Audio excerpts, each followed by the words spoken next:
You wake up. Or maybe you never fully slept.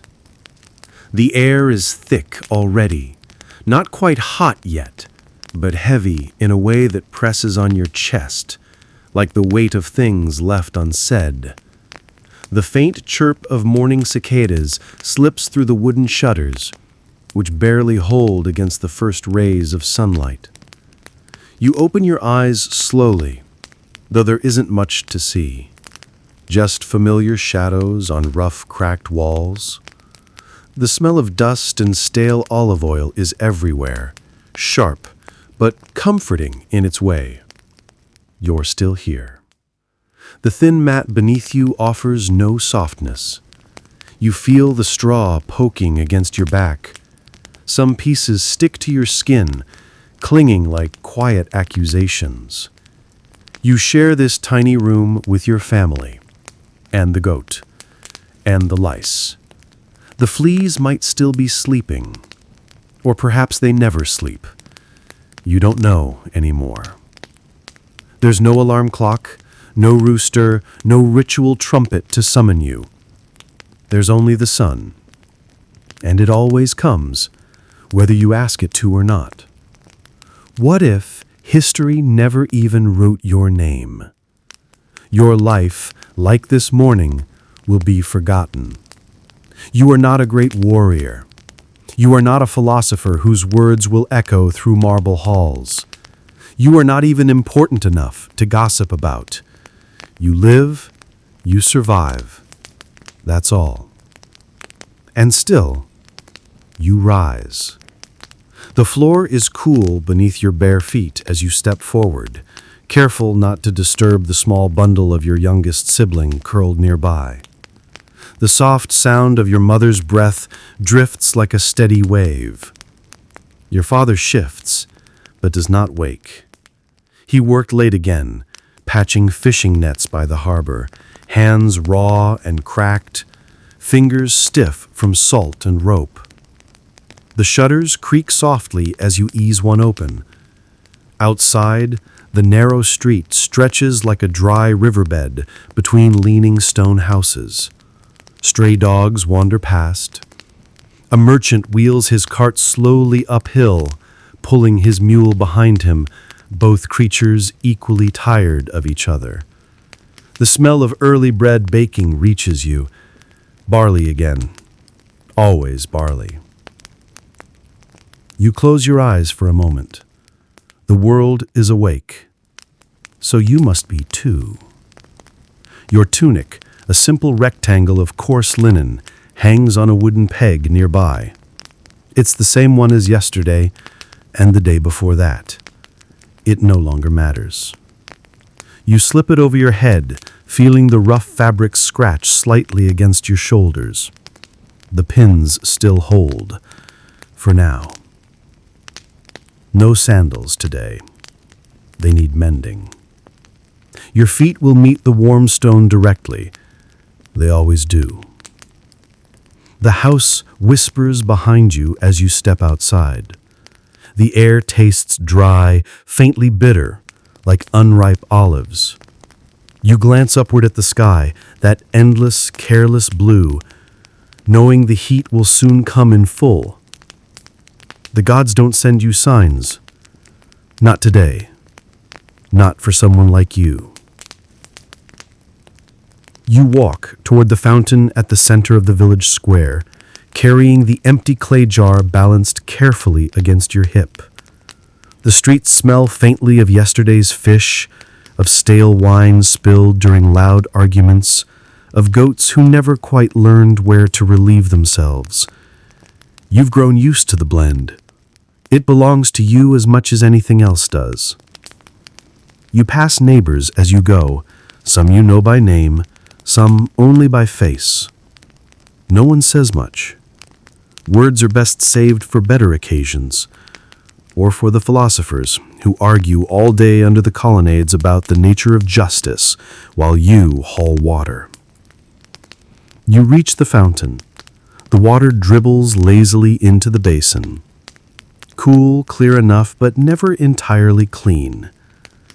You lean down, filling your jar, watching as thin ripples distort your reflection. Is that really you? The tired eyes, the sun-darkened skin, the lips dry from yesterday's long walk to the fields. You look older than your years. Everyone does. A soft breeze touches your face, carrying the distant scent of olives crushed in stone presses.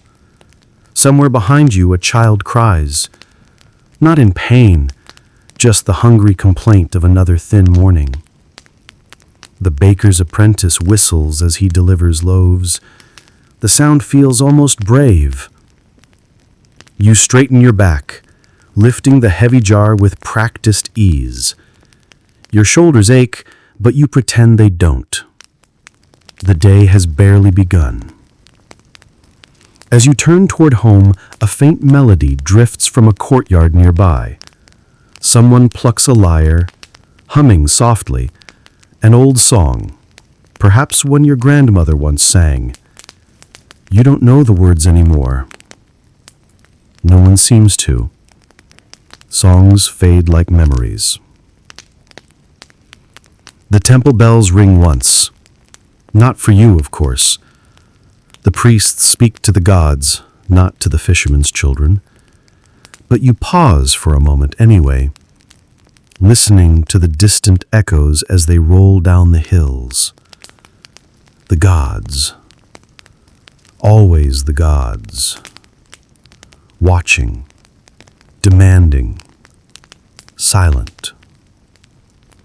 You think of Hera, queen of marriage, frowning from her marble pedestal, of Athena, wise and cold, of Apollo, shining and distant as the sun itself. You've offered your small sacrifices, olives, honey, once even a dove, but still your life remains the same. Simple, unseen, unimportant. Or perhaps that is their mercy. You reach your door again and step inside. The house smells of old bread and damp stone. Your mother smiles faintly, her hands already busy at the loom. Threads stretch like pale rivers beneath her fingers, the quiet rhythm of survival. She asks you nothing. She knows. It's always the same. You place the jar by the hearth, watching as your little brother stirs from his pile of worn blankets. His face still soft, not yet hardened by sun and hunger. For now. Your father grumbles awake, stretching stiff joints with quiet curses.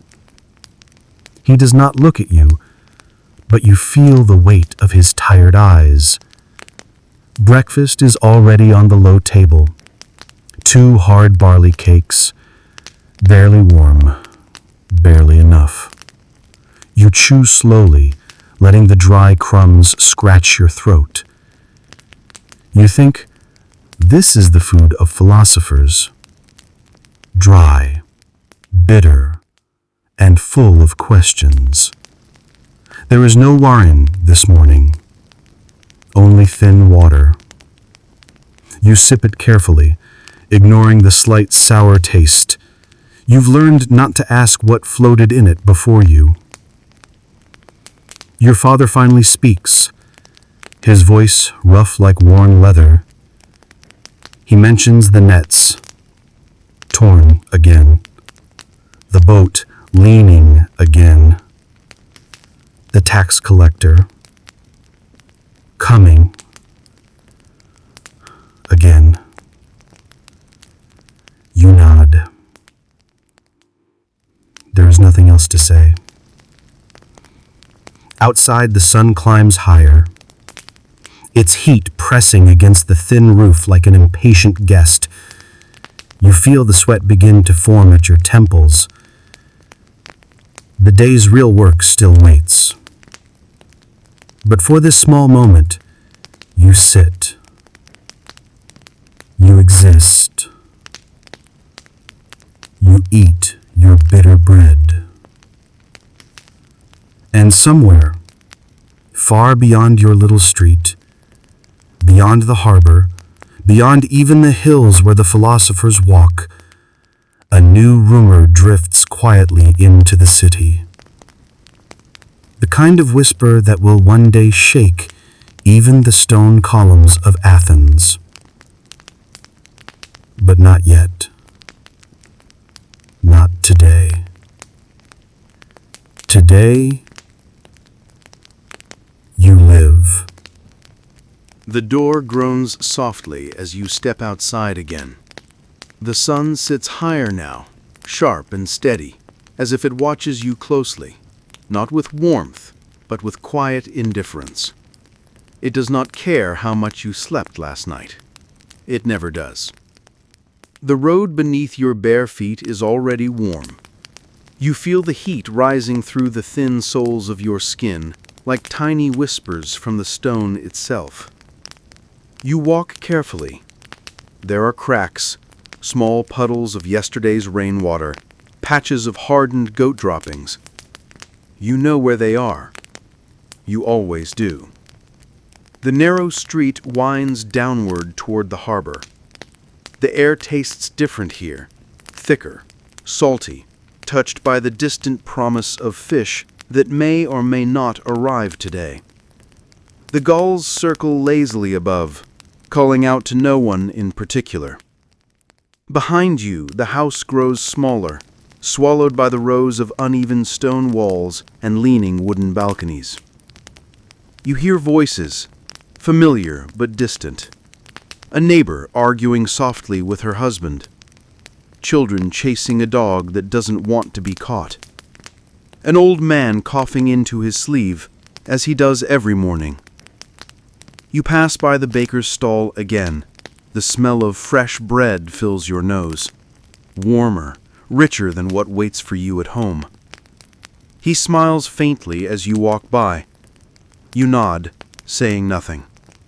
Bread costs coin, and coin costs labor.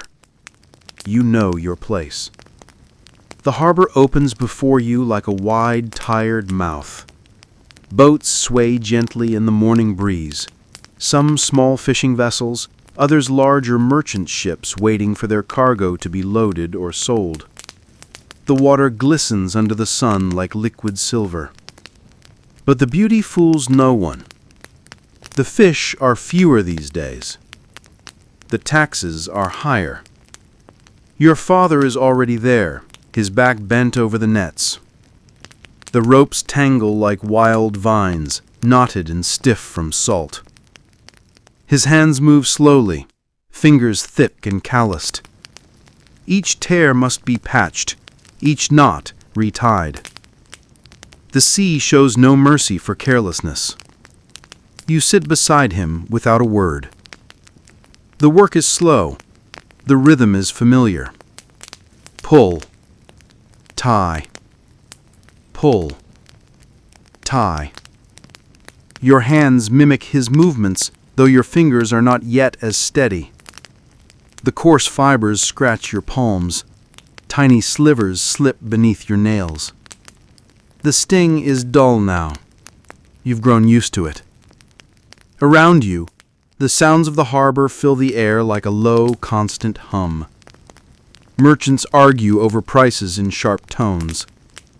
Sailors shout as crates slide across wooden planks. Oxen grunt under heavy loads. Somewhere nearby, a man sings softly to himself. An old song about gods and fortune, though no one truly believes either listens. What if the gods have long since turned their backs? The thought slips quietly through your mind, like a shadow across the water. Your father grunts, pulling the knot tighter. He mutters about the taxes again. How they rise like the sun, never satisfied, always hungry. The tax collector comes tomorrow, demanding his share whether fish swim in the nets or not. You nod, but say nothing. Above you, the seagulls cry again, as if mocking the conversation. You pause for a moment, letting your gaze drift across the harbor. Beyond the boats, across the open water, the distant hills rise like soft blue ghosts. Somewhere out there lies the city of Athens, the center of wisdom, philosophy, and endless talk. Men there speak of justice and virtue, while your father's fingers bleed into the ropes. You wonder what it would feel like to stand among the marble columns, to hear the philosophers argue beneath wide open skies, to speak without being told to be quiet. But those places are not for you. Not yet. Not ever, perhaps. The wind shifts slightly, carrying the scent of fish guts and drying seaweed. You wrinkle your nose, but the smell belongs here. It always has. Your father hands you another section of torn net. His eyes are tired, but his hands do not slow. You'll take this boat one day, when I'm too bent to row. You nod. You know what he means. You've always known. The sun climbs higher, the heat settling heavy on your shoulders like a thick, invisible cloak. Sweat trickles down your spine. Your tunic sticks to your skin in awkward places. The work continues. A distant shout draws your attention. Near the marketplace, a group of men gather beneath a shaded portico, their voices rising in debate. You cannot hear the words, but you recognize the rhythm, the sharp rise and fall of argument, the hands waving, the heads shaking. The philosophers again. What do they argue today? You wonder if they ever speak of people like you, of nets and taxes, of cracked feet and thin bread. Or if they only argue about invisible things, about virtue and truth, about forms and shadows. The thought makes you smile softly. Dry humor drifts through your mind. Perhaps they argue whether goats have souls while stepping over their dung. Your father does not notice your smile. His eyes remain fixed on the net. The hours drift quietly, marked only by the steady rhythm of your hands and the quiet groan of wooden boats shifting against their moorings. Time moves differently here, not by bells or clocks, but by the position of the sun and the weight in your arms. As the shadows stretch longer, your father finally leans back, wiping his forehead with a rough cloth. That's enough for today. You exhale softly. The ache in your shoulders agrees. The walk home feels longer beneath the heavier sun. The streets have grown busier now. More merchants, more children, more stray animals seeking shade. You pass by the potter's stall where fresh clay jars glisten under wet cloth. The scent of wet earth mixes with the sharp tang of vinegar from the nearby olive press. You pause briefly as you approach the small shrine at the corner of the street, a modest stone altar draped with faded ribbons. Someone has left an offering, a small cluster of dried figs, 2 barely ripe olives, and a single copper coin. The god it honors, perhaps Hermes, perhaps Demeter, remains silent, as always. You bow your head softly, offering nothing but breath. Your pockets hold no coin today. You continue onward, your feet moving by habit. Back at home, the house feels cooler, the stone walls offering brief shelter from the worst of the heat. Your mother sits near the loom still, her fingers weaving slowly, the pattern growing inch by inch, like a quiet river of thread. She looks up and smiles faintly as you enter. "Good," she says softly. "The bread is ready." You sit together, sharing the simple meal in quiet. The bread is slightly softer today, a rare blessing. You savor each bite, letting the warmth fill your belly. Even the thin wine tastes sweeter than usual. As the shadows grow long, your younger brother curls against your side, his breathing soft and steady. You rest your hand on his small shoulder, feeling the gentle rise and fall with each breath. Outside, the city slowly drifts into evening. The temple bells ring once more, softer now, like distant echoes of forgotten promises. The philosophers have gone home, their arguments unfinished, as always. The merchants pack their wares under dim oil lamps. The dogs settle into quiet corners. The stars begin to blink above, indifferent and eternal. You lie back on your thin mat, eyes heavy, limbs aching in the quiet way they always do. The familiar scent of oil lamps and woven straw fills your nose. What if this is all that remains? No statues, no marble, no written names.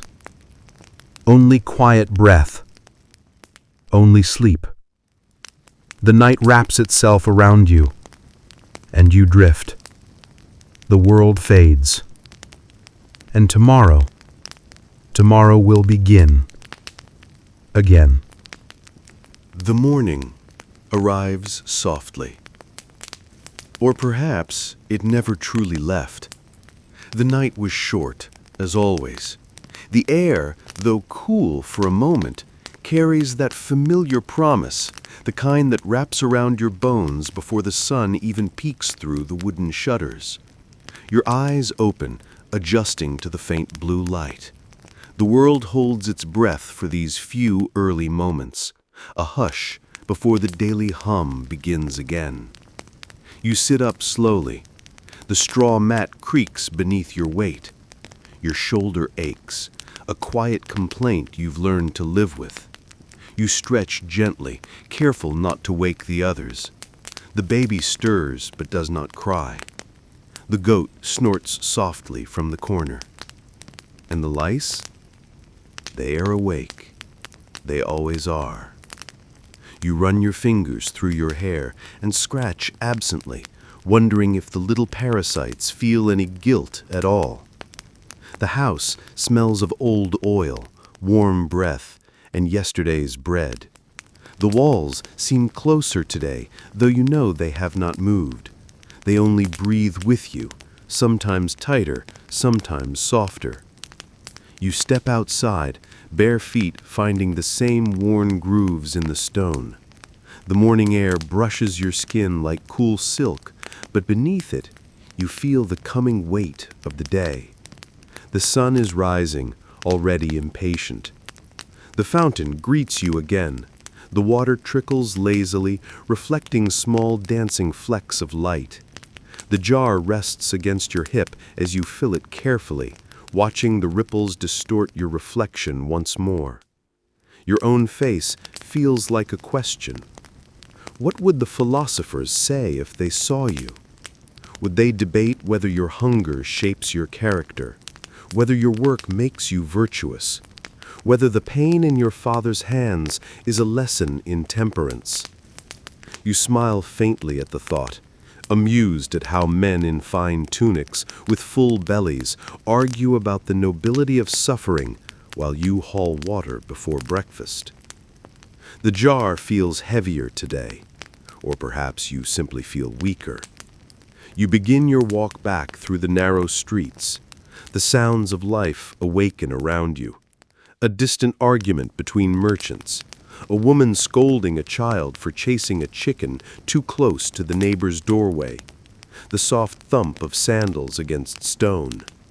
At the corner, an old woman squats near the shrine, whispering her daily prayer to Demeter. Her offering is simple, a handful of cracked wheat and 2 bruised figs. She glances at you briefly and nods. You nod back. Words aren't needed, not for this. You turn toward your house again, but then you pause. A new sound reaches your ears, soft, rhythmic tapping.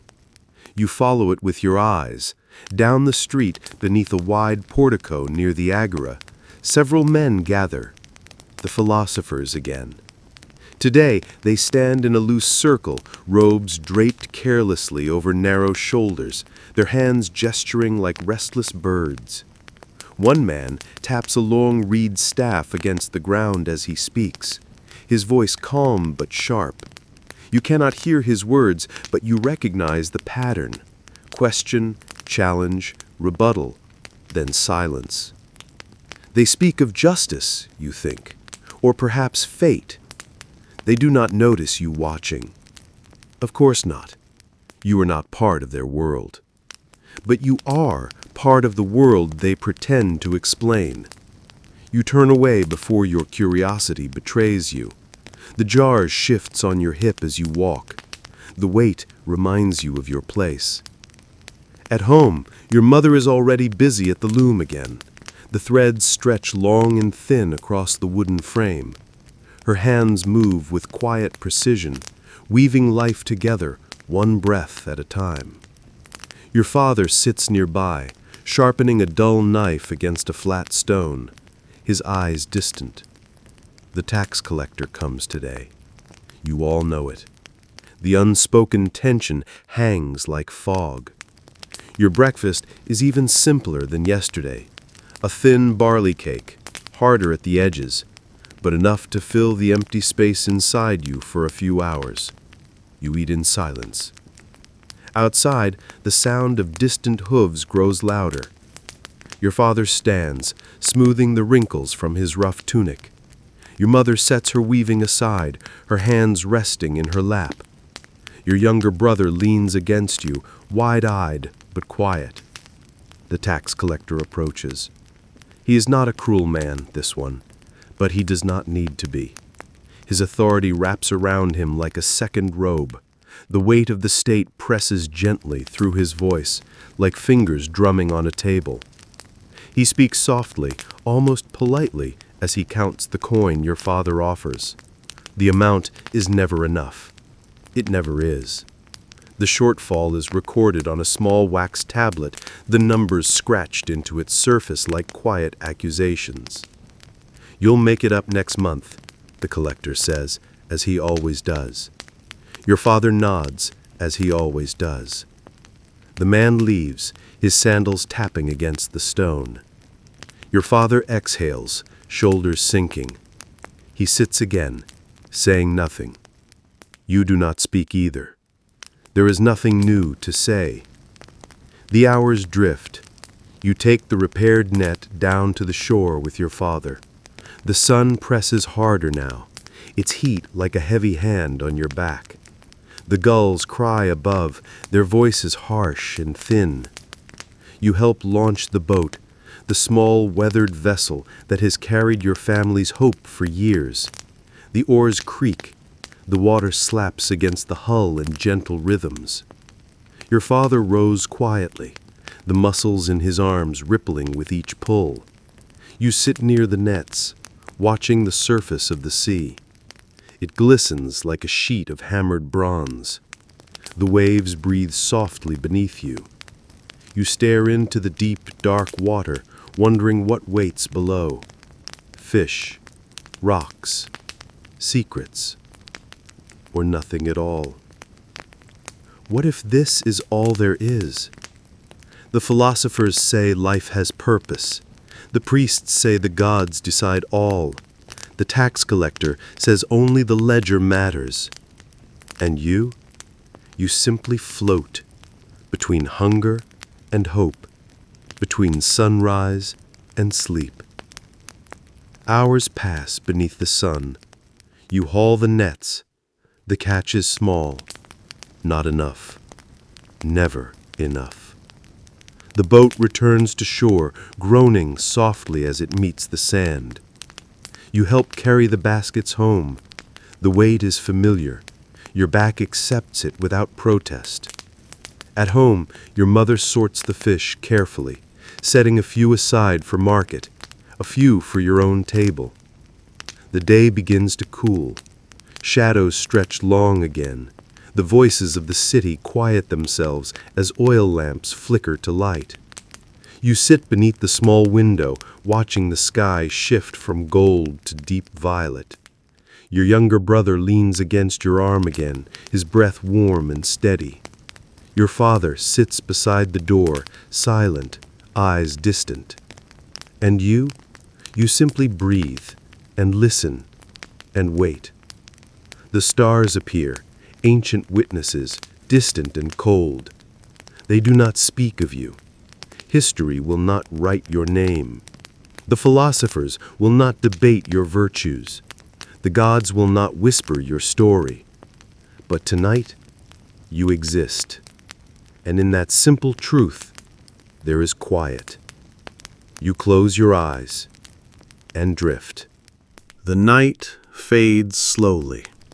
Not in silence. Nothing in your world is ever fully silent, but in that soft, steady hum of breathing bodies, distant voices, creaking walls, and the sigh of wind curling through narrow streets.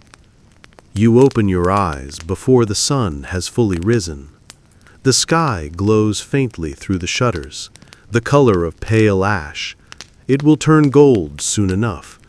But for now, you are held in this fragile moment, not quite night, not quite morning.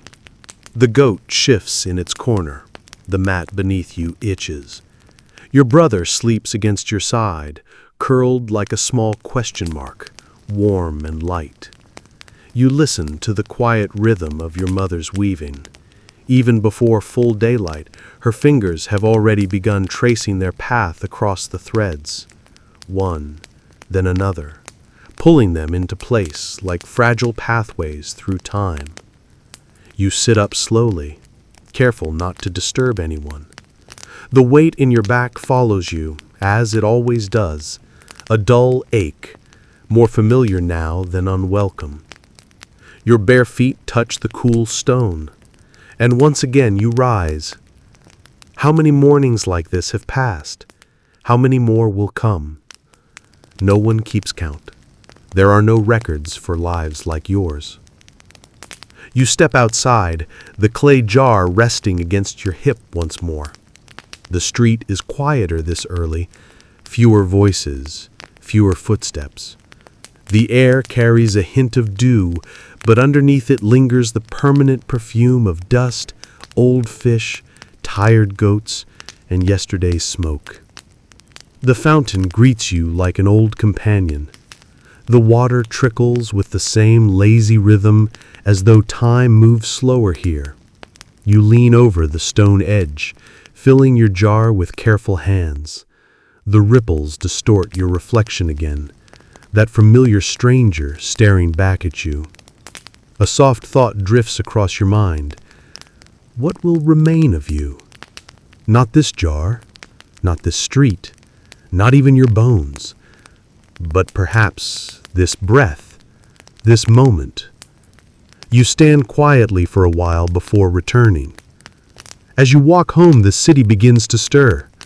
A merchant slides open his stall, arranging dried figs beneath a faded cloth.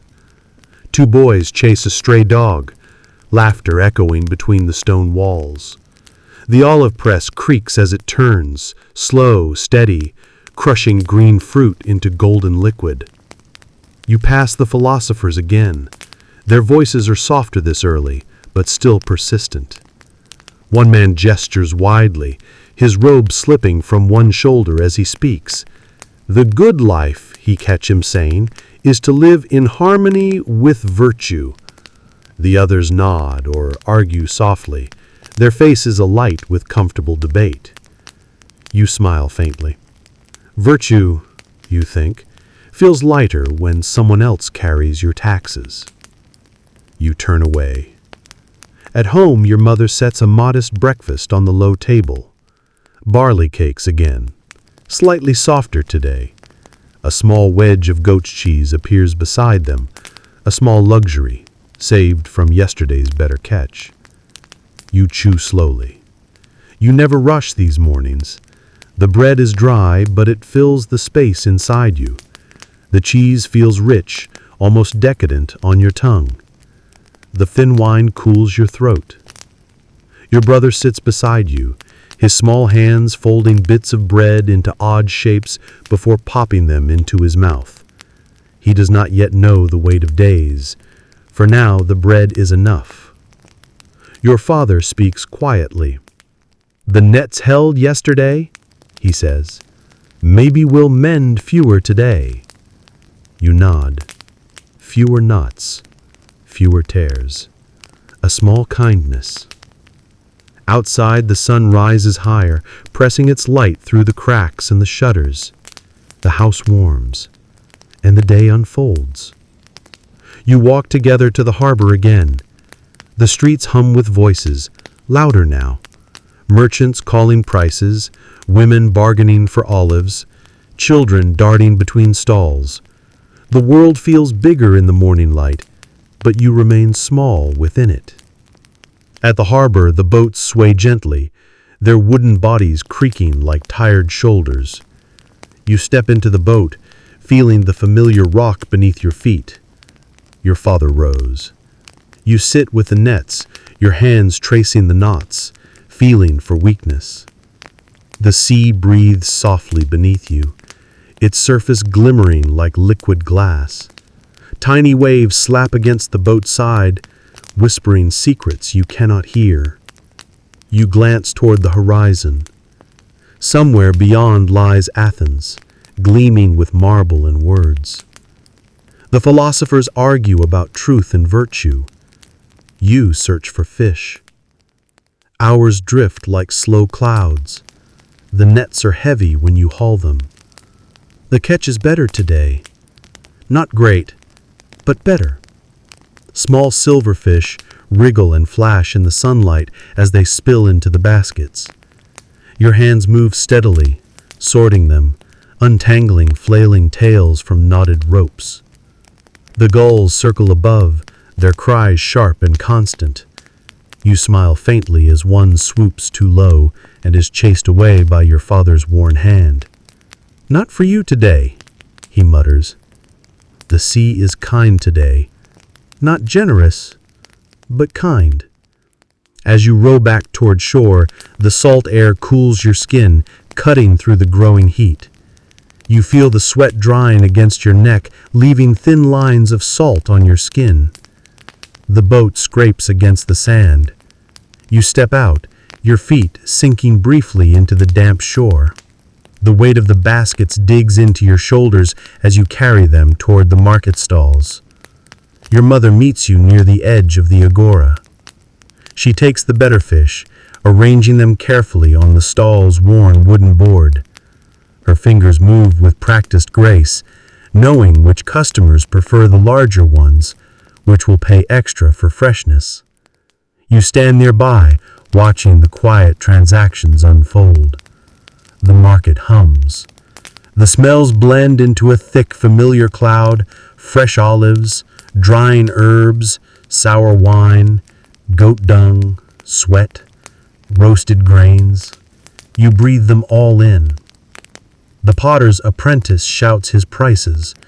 The weaver shows off bright threads dyed with saffron and crushed shells, colors you cannot afford to wear. Two men argue over olive prices while a child sneaks a fig from a distracted vendor's table. Nearby, you hear familiar voices, the philosophers again. Their robes sway as they walk, deep in debate. You catch a fragment. "The soul's purpose is reason." Another replies, "But can reason exist without hunger?" You blink at the words. Hunger. You know that one well. You wonder whether they understand it as you do. You smile softly. Perhaps their hunger is lighter than yours. The sun leans lower. The baskets grow lighter as the fish sell. Your mother counts the coins carefully, tucking them beneath her tunic. Enough for barley, enough for oil, perhaps even a new pin for your brother's worn tunic. It is not much, but it is enough. The walk home feels easier with lighter hands. The streets glow with the warmth of late afternoon. A small group of children chase each other, their laughter echoing between the stone walls. A dog barks lazily. The olive press groans in steady rhythm. You pause again at the shrine on the corner. Today, someone has left a small piece of honeycomb. The bees will find it before the gods do. You bow your head briefly, not for prayers, not for favors, just a small acknowledgement. You exist. For today. And for now, that is enough. Night falls softly again. The oil lamp flickers against the wall. The threads of your mother's weaving shine briefly in the dim light. Your father leans against the door frame, his breathing steady. Your brother sleeps, curled beneath the thin blanket.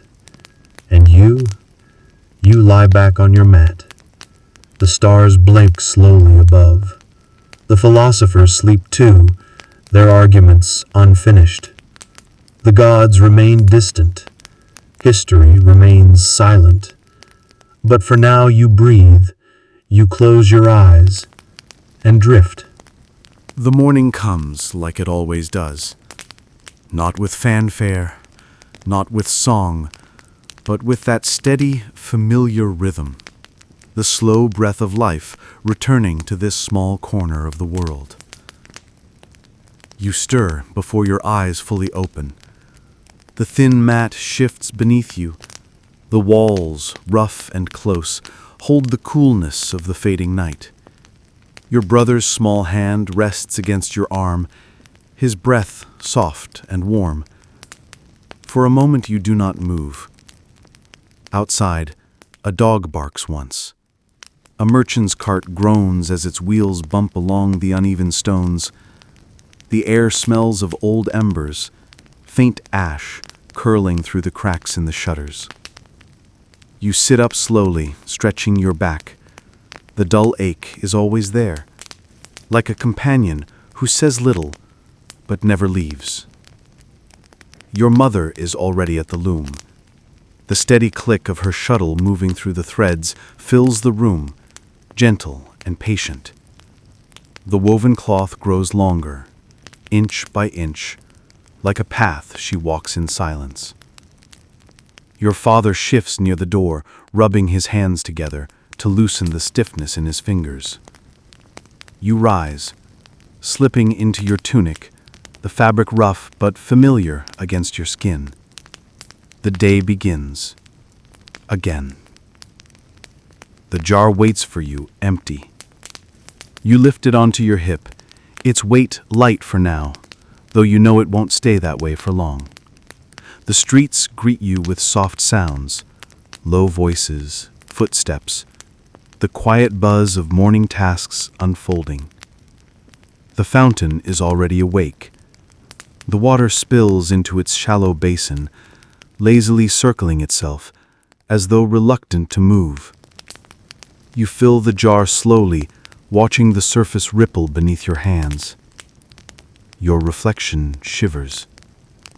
Who will remember this face? Not the scribes, not the marble statues, not the temples. Only the stone may remember the weight of your footsteps. You pause, standing still for a moment, the jar full against your side. The sun peaks higher, a pale, early gold stretching across the rooftops. The philosophers gather again in the distance. You catch fragments of their voices as you walk past, their words floating like drifting leaves. One says, "True happiness is found in accepting one's place." Another replies softly, "Or perhaps in rising above it." You wonder if they taste the same bread as you. Back home, your mother places the morning meal on the low table. Barley cakes again. A little softer today.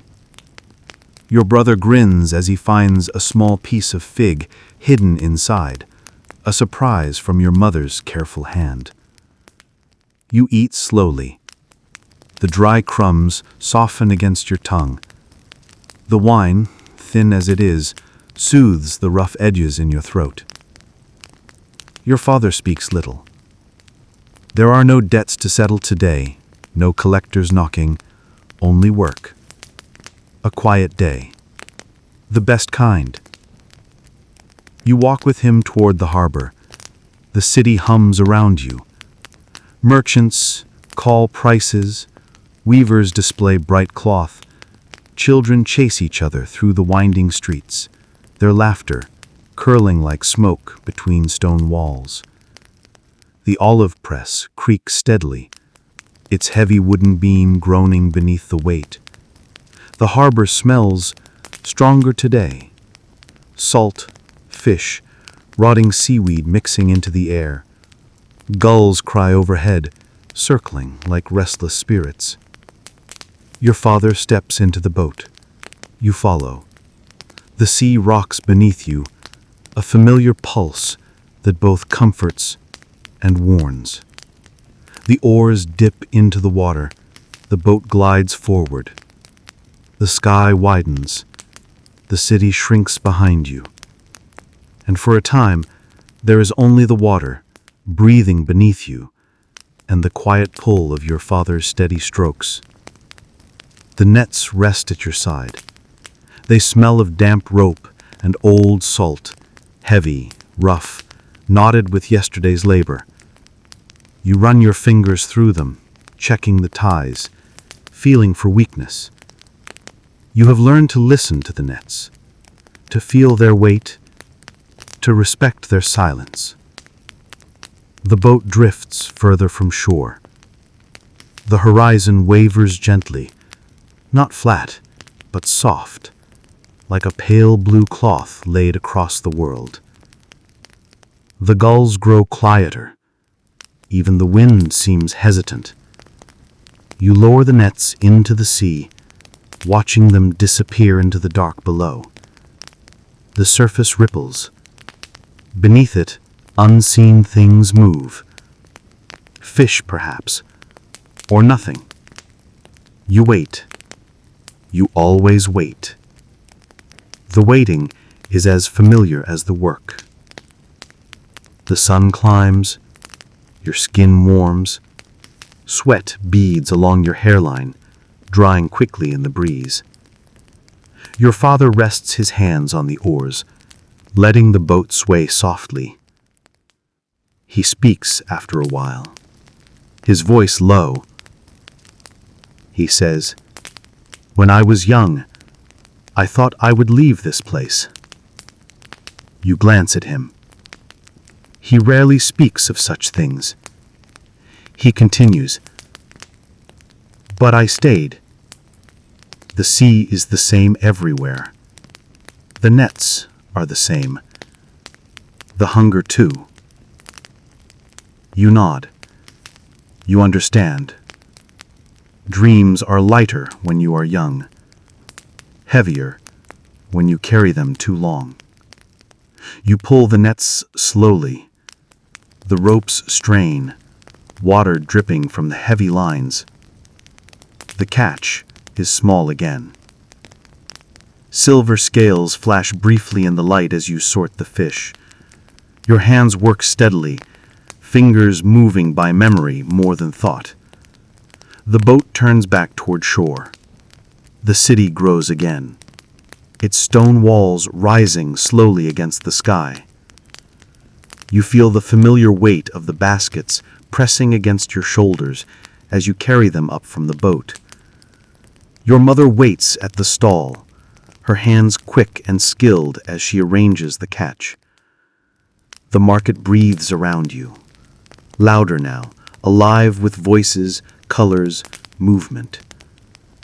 The potter calls out his prices. The weaver laughs with a customer. A stray dog noses at a dropped fig. And once again, the philosophers stand nearby. Today, one speaks softly. And yet, does it matter if no one remembers our names? The others nod, thoughtful. You smile faintly. Perhaps not. You turn away. The sun sinks lower. Coins change hands. Your mother tucks them away. Enough for today, enough for tomorrow. The walk home is slower now. The streets lengthen with the growing shadows. At the corner shrine, a single piece of dried honey remains from yesterday's offering. The bees have taken what they wished. You pause. You bow your head. Not for favor, not for thanks, just for acknowledgement. You exist. For now. And for tonight. That is enough. Inside, the oil lamp flickers. The house breathes its quiet rhythm. Your brother sleeps beside you. Your father leans against the doorframe, eyes half closed. Your mother's hands rest in her lap, her weaving set aside. The stars blink above, silent witnesses. The philosophers sleep, the gods remain distant, the world continues. You close your eyes and drift. The morning presses in softly. You feel it first against your skin, a faint warmth curling beneath your thin blanket, whispering that the sun has already begun its slow climb. Your eyes open slowly. The air carries its usual weight, the smell of worn linen, tired bodies, faint oil and dust. The walls glow pale in the early light, like old bones under thin skin. Your brother stirs beside you, his breath warm and even. His small hand still rests across your arm. You stay still for a moment, listening. The goat shifts its weight, hooves tapping lightly against the corner floor. Your mother's loom clicks quietly, her fingers already at work, pulling thin threads into shape before the sun fully commands the sky. The house breathes around you, a soft, tired rhythm. You rise. The stone is cool beneath your feet. The ache in your back greets you like a familiar voice. Another day, another beginning. The jar waits by the door, empty again, always empty. You lift it easily now, balancing its cool clay against your hip, your hands steady from long practice. Outside, the streets still sleep. The air carries a sharper chill in these early hours, but already beneath it you feel the coming weight of heat pressing forward, slow but steady, like everything else in your world. The sky is pale blue, washed and soft. The city hums faintly as it wakes. You walk. The fountain's voice greets you, its thin stream whispering quietly into the stone basin. The water catches the first threads of sunlight, making the ripples shimmer like tiny coins scattered across its surface. You lower the jar. The reflection blurs again. Who are you to history? A fisherman's child, a seller of nets, a carrier of burdens, a face among thousands. You fill the jar slowly. The water laps against the sides, quiet but insistent. The weight grows in your arms as the jar fills, a small thing, but real, like everything you carry. You turn back toward home. The streets are waking now. The baker's stall smells warm, fresh barley loaves cooling beneath damp cloth. A dog noses at the edge of the stall, hopeful. The baker swats it away gently. Merchants shuffle wooden crates into place. A potter arranges small jars in careful rows, their wet clay glistening in the morning light. The philosophers are there too, already. Their robes catch the breeze beneath the shaded colonnade. You hear one speaking softly as you pass. Desire is a wound we carry inside us. The others nod thoughtfully.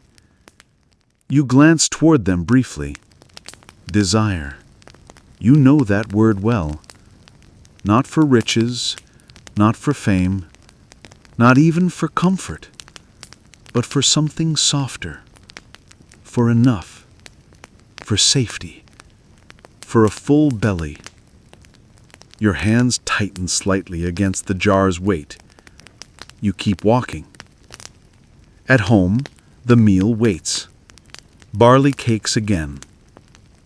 Today, a small cup of goat milk appears beside them, a rare addition, thin but sweet. Your brother smiles, licking his lips, his face still soft with childhood. You chew slowly. The bread sticks to your teeth. The milk soothes it down.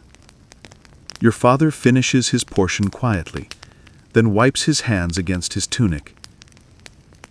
The net's held again, he says softly. We'll mend only the old ones today. You nod. A small relief. Work waits. The walk to the harbor is familiar now. Each crack in the stone, each leaning wall that presses closer in the heat. The olive press groans steadily nearby.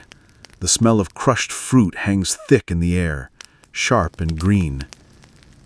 At the harbor, the boats sway gently, their wooden hulls creaking in rhythm with the slow pulse of the sea. Your father steps into the boat. You follow. The water welcomes you again, wide, endless, breathing beneath your feet. The oars dip. The boat glides forward. The city shrinks behind you, its stone buildings folding into the coastline like quiet watchers. The sea opens wide, soft and endless. The nets rest beside you, heavy, knotted, familiar. Your fingers trace their edges, feeling the rough twists of rope. You know where the knots are strongest, where they fray, where they whisper quiet warnings. The boat rocks gently. The gulls cry above, circling. You lower the nets slowly, watching them disappear into the blue. The water closes over them with barely a ripple. The sun climbs higher, burning gold. Your skin warms. Sweat beads at your temples. The wind teases strands of hair against your cheeks. You wait, always waiting. The sea does not rush. Neither do you. After a while, your father speaks softly. He talk in the city that Athens sending more men to war. You glance at him. War. You've heard that word often. It feels distant, heavy, unspoken. He continues. They say young men will be called, maybe from the villages. You swallow but say nothing. The oars creak softly in his hands. The sea remains quiet beneath you. What would it be like to leave? To march away under someone else's orders? To leave your family, your boat, your nets? Your father glances toward you but does not speak again. The silence folds between you both, not heavy but full. The nets rise slowly. The catch is fair today. Silver fish flash in the light as you sort them. Small, but enough. You move with practiced ease. The sun leans westward as the boat turns for shore. The city rises again from the horizon, stone by stone. The gulls return, crying softly above. The boat scrapes against the sand. You step onto solid ground, lifting the baskets onto your shoulders, feeling their familiar weight press downward. You carry them without complaint. The market breathes as you enter. The merchants call, the weavers display their threads, the potter smooths clay beneath his palms. The philosophers are there too, already. Their robes catch the breeze beneath the shaded colonnade. You hear one speaking softly as you pass. Hunger shapes the soul. You keep walking. You understand hunger better than they do. Your mother sells quietly. Her hands move with grace. Coins trade hands. Weights balance. Voices murmur. The day grows cooler. The basket's empty. Enough for today. Enough for tomorrow. The walk home feels softer beneath the evening sky. The streets quiet themselves. At the corner shrine, someone has left a fig. The bees hum gently around it. You bow your head, not for favor, not for answers, only to acknowledge you exist. For today. The oil lamp glows softly inside. The loom rests, the nets rest. Your family breathes around you. The stars blink awake above. The world spins forward. The philosophers sleep. The gods remain distant. History stays silent. You close your eyes and drift. The night surrenders once more. The soft breath of morning curls against your skin before your eyes even open. The air carries that faint coolness that always slips away too soon, replaced by the steady weight of the sun. Your body knows this rhythm. The thin mat beneath you presses into your back. You stretch quietly, careful not to wake your brother as his small form leans gently against you. Your mother's loom has already begun its slow song, the soft click of wooden threads sliding, joining, crossing.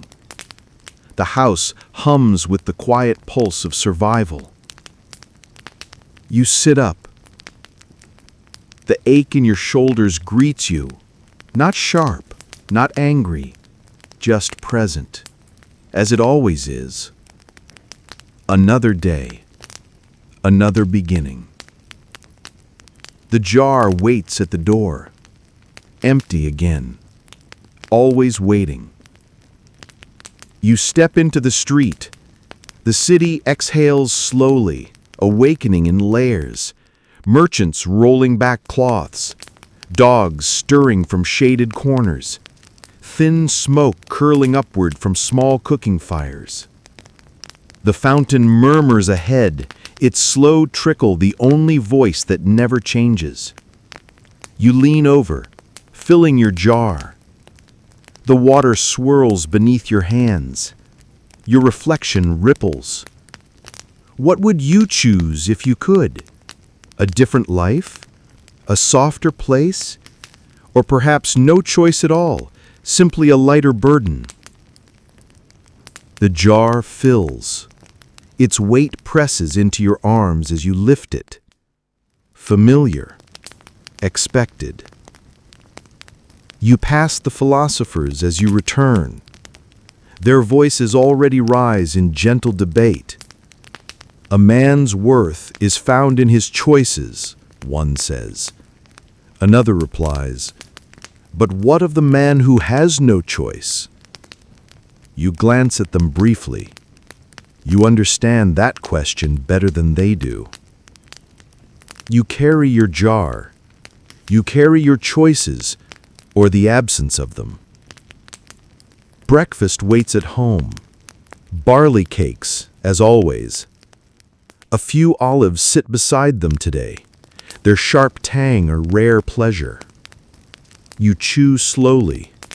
The salt clings to your lips. Your brother smiles as he eats, crumbs clinging to his chin.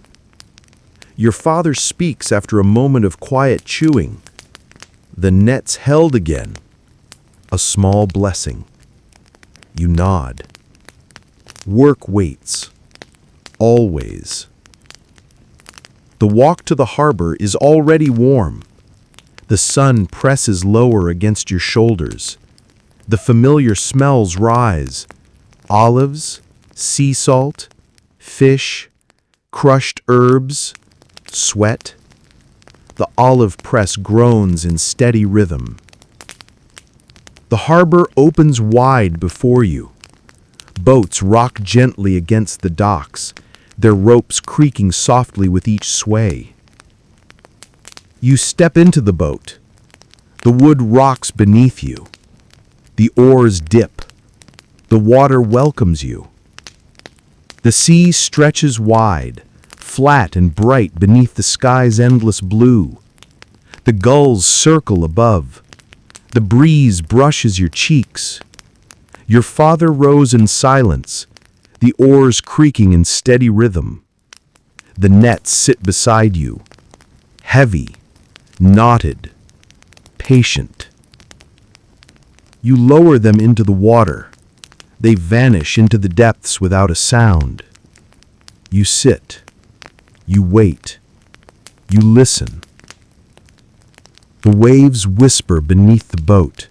The wind sighs gently. The sun climbs higher. After a long while, your father speaks. They say the army will come for men soon. You glance at him. He watches the horizon. They want soldiers, he says. More soldiers. You nod, but your stomach tightens. You've heard the whispers. Athens hungry for men, hungry for land, hungry for victory, hungry always. Your father's voice lowers. He says, they may not take fishermen first, but you both know better. You are young, strong enough, unknown enough, and the city's hunger never stops. The silence folds between you, not heavy, but present. You pull at the nets. The ropes strain beneath your hands. The catch is fair. Small silver bodies flash in the light as you sort them. The boat turns back toward shore. The gulls follow lazily. The city rises once more against the horizon. The stone buildings glow beneath the lowering sun. You carry the baskets onto shore, the weight pressing into your shoulders. Your mother waits at the stall. Her hands move quickly, arranging the fish with careful grace. The market hums around you. Merchants shout. Weavers display. Children dart and laugh. The philosophers stand nearby again. Today, one speaks. True freedom is not the absence of chains, but the acceptance of their weight. You smile faintly. You understand chains well. Not metal, but obligations, responsibilities, expectations. They do not rattle, but they hold. You turn away. The baskets empty slowly. Coins pass hands. Your mother tucks them away carefully. Enough for today. Enough for a little more tomorrow. The walk home is softer in the cooling air. Shadows lengthen. The streets quiet. At the corner shrine, the offering is small. A piece of old honeycomb. The bees hum gently around it. You pause. You bow your head. Not for favor, not for mercy, only to acknowledge. You exist. You carry your burdens, and for now, that is enough. You close your eyes and drift. Morning arrives as a slow suggestion, not an announcement. The thin air carries coolness just long enough to tease you before giving way to warmth.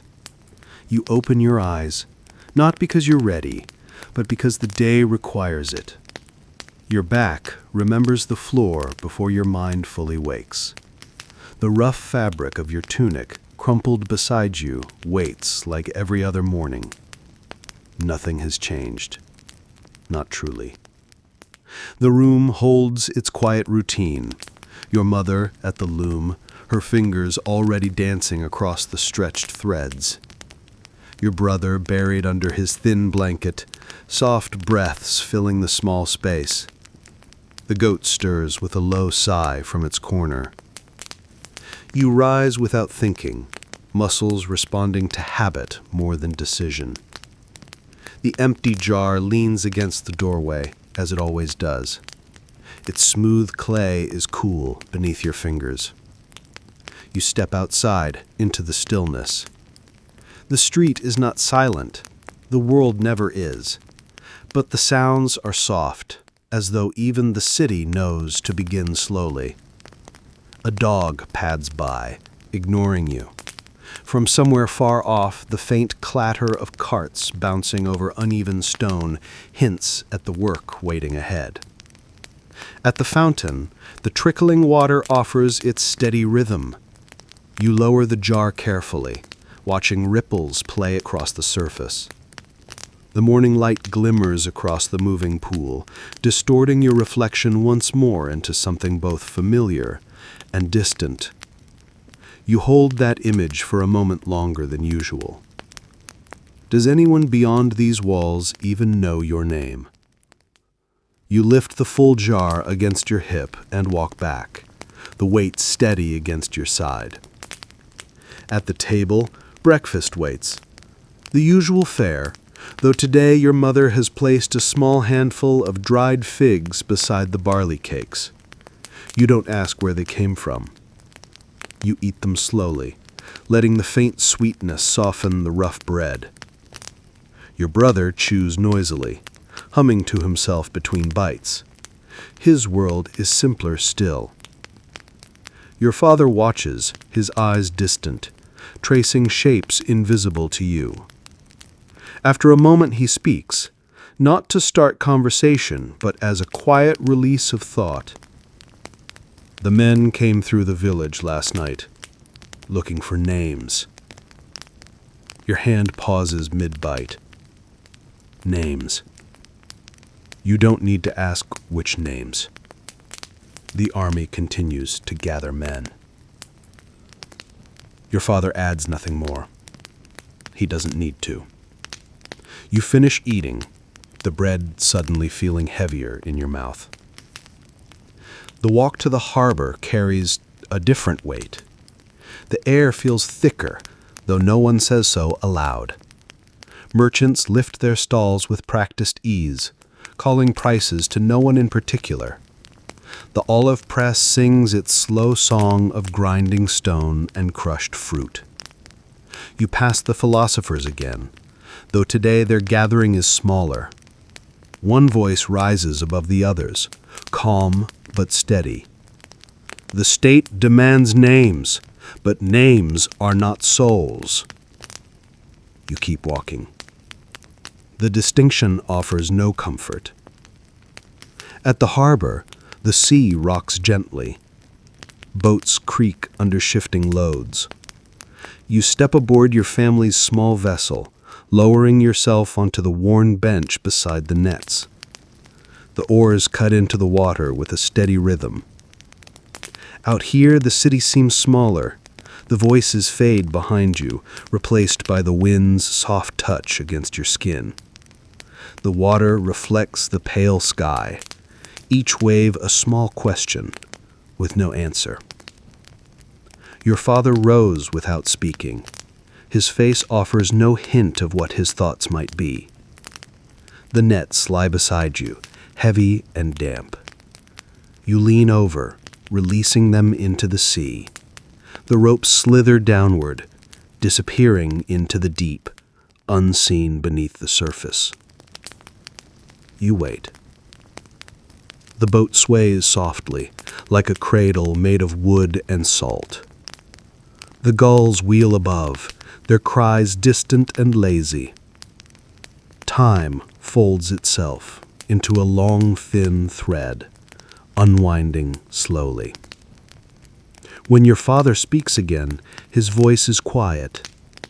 "I once thought I would leave for Athens," he says, almost as if speaking to the horizon. You glance at him, but say nothing. He continues, "The world is not kind to men like me or like you." The words settle heavily between you. You pull the nets in slowly. The catch is modest. Silver scales flash briefly before settling into the baskets. The work is familiar, your fingers moving with automatic care. Returning to shore, you find the market already pulsing with its usual rhythm. Merchants call their prices, voices rising and falling like waves. Children dart between stalls, chasing each other beneath low awnings. The air thickens with scents: crushed olives, drying fish, sun-warmed bread, bodies moving through crowded spaces. Your mother meets you at the stall, arranging the morning's catch with her usual quiet skill. Coins clink softly as buyers approach. The rhythm of survival continues. The philosophers remain near their shaded corner, as always. Today one speaks in a voice just loud enough to reach your ears. Is it nobler to fight for the state or to remain for those who depend on you? The others murmur, debating. You wonder if any of them have ever held a net. The baskets grow lighter as the afternoon fades. Your mother counts the coins carefully, her fingers sure and deliberate. Enough for today. Enough to stretch toward tomorrow. The sky begins to soften as the sun lowers itself behind distant rooftops. Walking home, you pass the small shrine at the corner. The offering today is simple: a piece of old bread, set carefully on the worn stone. The bees have not yet found it. You pause briefly, bowing your head. Not to ask, not to plead, only to acknowledge. The gods remain silent. The world remains heavy. But you remain. The house feels cooler as night takes hold. Your brother settles quickly into sleep, his breath slow and even. Your mother folds her hands in her lap, staring quietly into the flicker of the oil lamp. Your father stands at the doorway, his eyes fixed on something beyond your walls. The loom rests. The nets are coiled for morning. The stars blink overhead, distant and indifferent. History still holds its silence. The world turns forward. And you? You surrender once more to the soft pull of sleep. You drift. The sun hasn't yet reached your window, but you're awake. It isn't the soft weight of your brother's breathing against your arm, or the faint creak of your mother's loom. It's something quieter, heavier. The kind of silence that listens. You sit up. The cool air brushes your skin. The thin mat beneath you feels rough, but you hardly notice it today. Outside, muted voices ripple through the narrow streets. Not merchants, not neighbors, not yet. You hear boots, multiple pairs. Your father is already at the door. His face carries that same steady calm. The mask he wears for you for your mother, for himself. He stands beside him when the men arrive. 3 of them. Not from your village, not from your world. They wear the colors of Athens. Their sandals stamp against the worn stone. One carries a scroll. Another holds a wax tablet. The third watches everything. They speak softly, politely even, as if politeness can soften what they've come to do. They ask your father's name. He gives it. Then yours. He speaks your name aloud, and for a moment it hangs strangely in the air, heavier than usual, as though hearing it spoken by strangers makes it less your own. The man with the tablet nods, scratching it into the wax. No arguments, no questions, no requests. Just facts recorded into thin lines to be carried back to Athens. The decision was made long before this morning. When they leave, the street exhales. You watch their backs retreat, their boots raising small puffs of dust that settle quickly. Your father closes the door softly. No words are exchanged. None are needed. The jar waits, as it always does. You lift it to your hip, though today your hands feel slightly unsteady. The walk to the fountain is the same as every other morning, but not. The water flows quietly into the stone basin. You watch your reflection flicker in the ripples. Your name is written now, official, no longer just whispered within these walls, no longer only spoken by family, now carved into the expectations of the city. You carry the full jar home. The weight feels different today. At breakfast, your mother places the usual barley cakes on the table. The figs are gone. You chew slowly. The food tastes thinner somehow, though the bread hasn't changed. Your brother hums softly as he eats. For him, the world hasn't shifted yet. Your father finishes his portion in silence, then reaches for the repaired nets. You follow him. Work waits, even now. The streets stir as usual. Merchants lift wooden shutters. Potters arrange clay jars. Children dart through early morning dust. But everywhere you sense it. The knowing. Others in the village saw the men visit your door. Their glances are different today. Not cruel, not kind, just distant, as though you already belong somewhere else. At the harbor, the sea remains as steady as ever. The boat rocks beneath your feet. The oars slide into water that reflects a perfect sky, uncaring of names written on tablets. Your father rows. You watch. Neither of you speaks. The nets drop into the sea, vanishing into unseen depths. The gulls circle above, their sharp cries distant. Hours pass, as they always do. The work of hands doesn't change, even when futures do. The nets yield a modest catch, small flashes of silver collected into woven baskets. The return to shore feels heavier. The baskets dig into your shoulders. Each step forward presses the reality deeper into your bones. The market is loud. Merchants shout prices. The olive press grinds. Children chase laughter between stalls. But you move through it like a ghost. Your mother arranges the fish carefully, her fingers steady. The buyers approach, oblivious. Coins trade hands. The routine holds. Survival. uninterrupted. The philosophers gather under their shaded corner. Today one of them raises his voice just enough to reach your ears. They call it honor. They call it duty. But do they carry the weight themselves?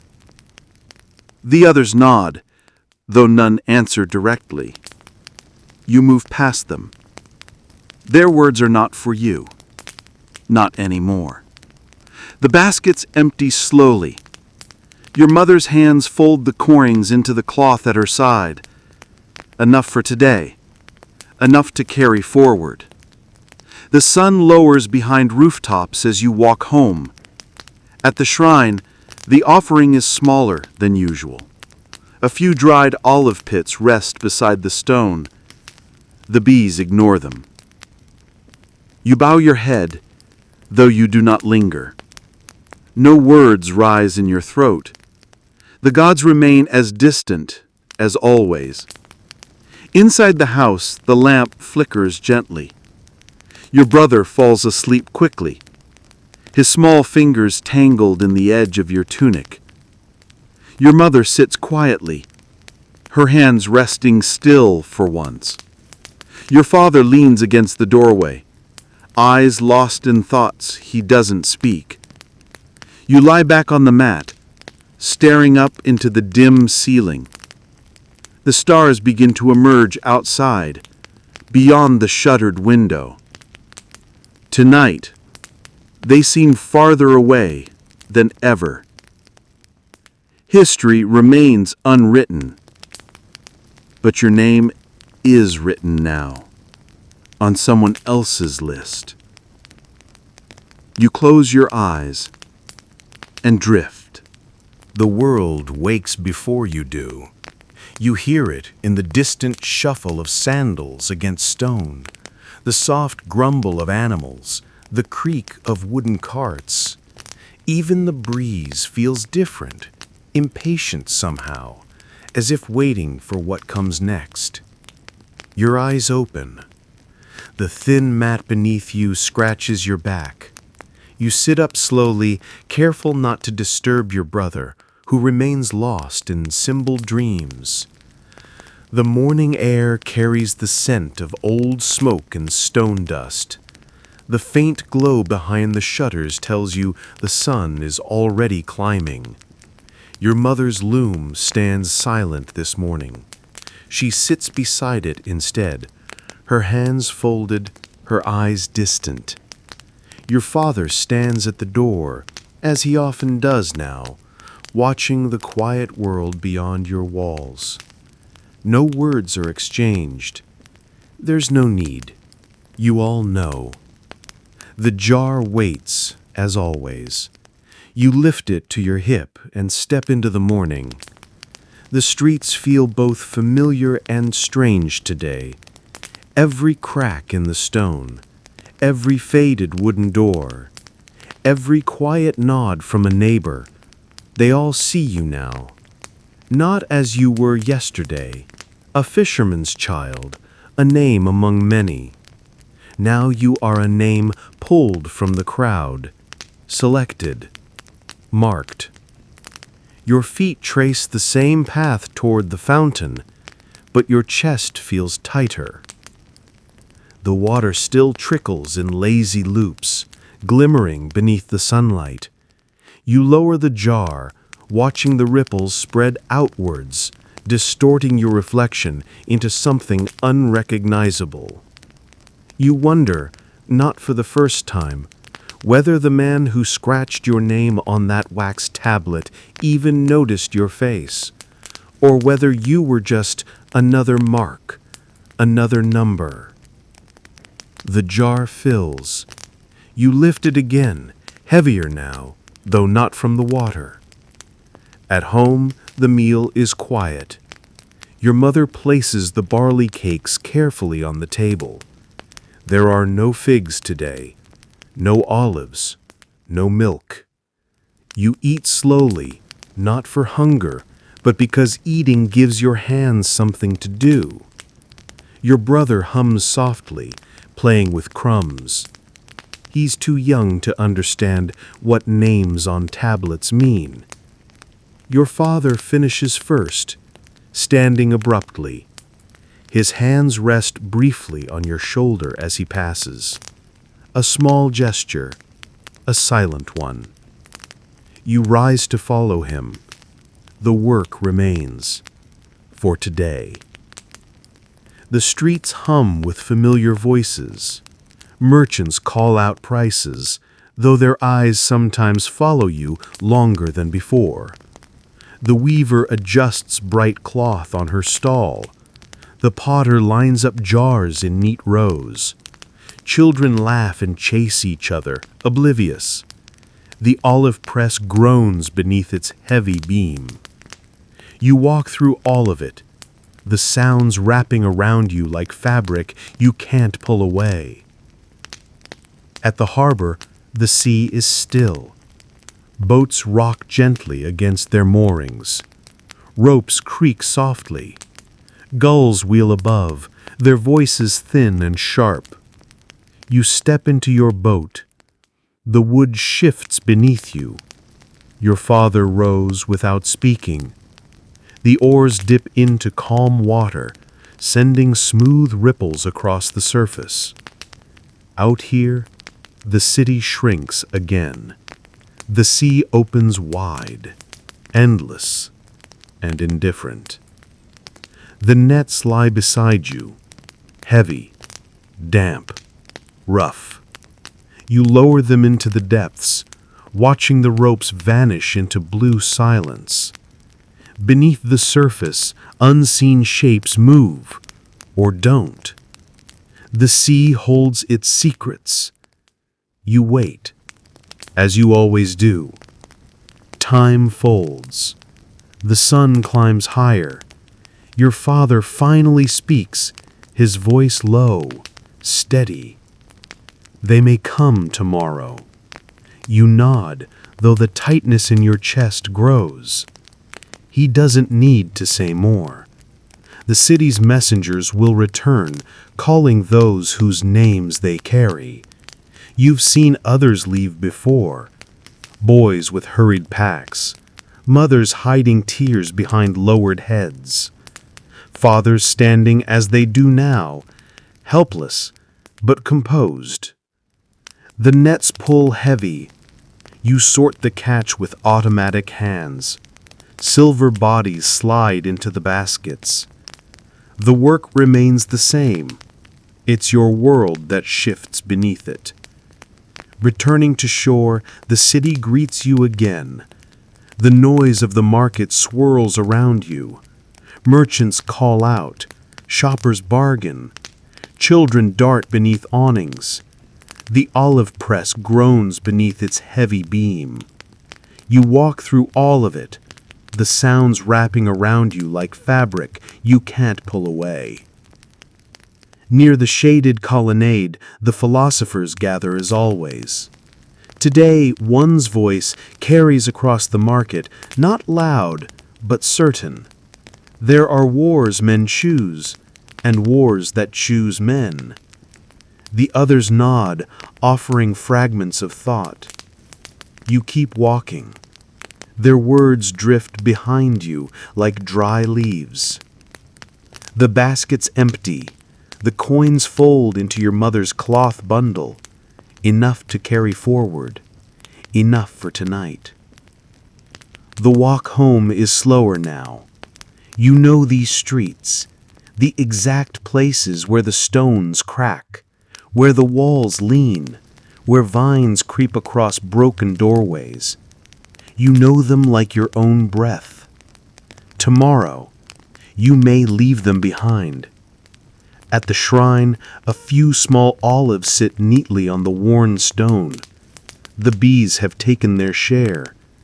You pause, bowing your head. No prayer rises in you, only a quiet recognition. You are here. For now. The house glows softly under lamplight.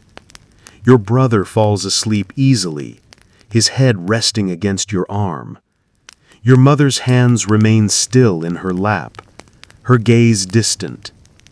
Your father stands once more at the doorframe, as though watching for something beyond reach. The loom sits silent. The nets rest in quiet coils. The stars blink faintly above, as detached as always. The city waits for morning. The messengers will come, and your name will be called. But not yet, not tonight. You breathe, and slowly you drift. The morning arrives differently.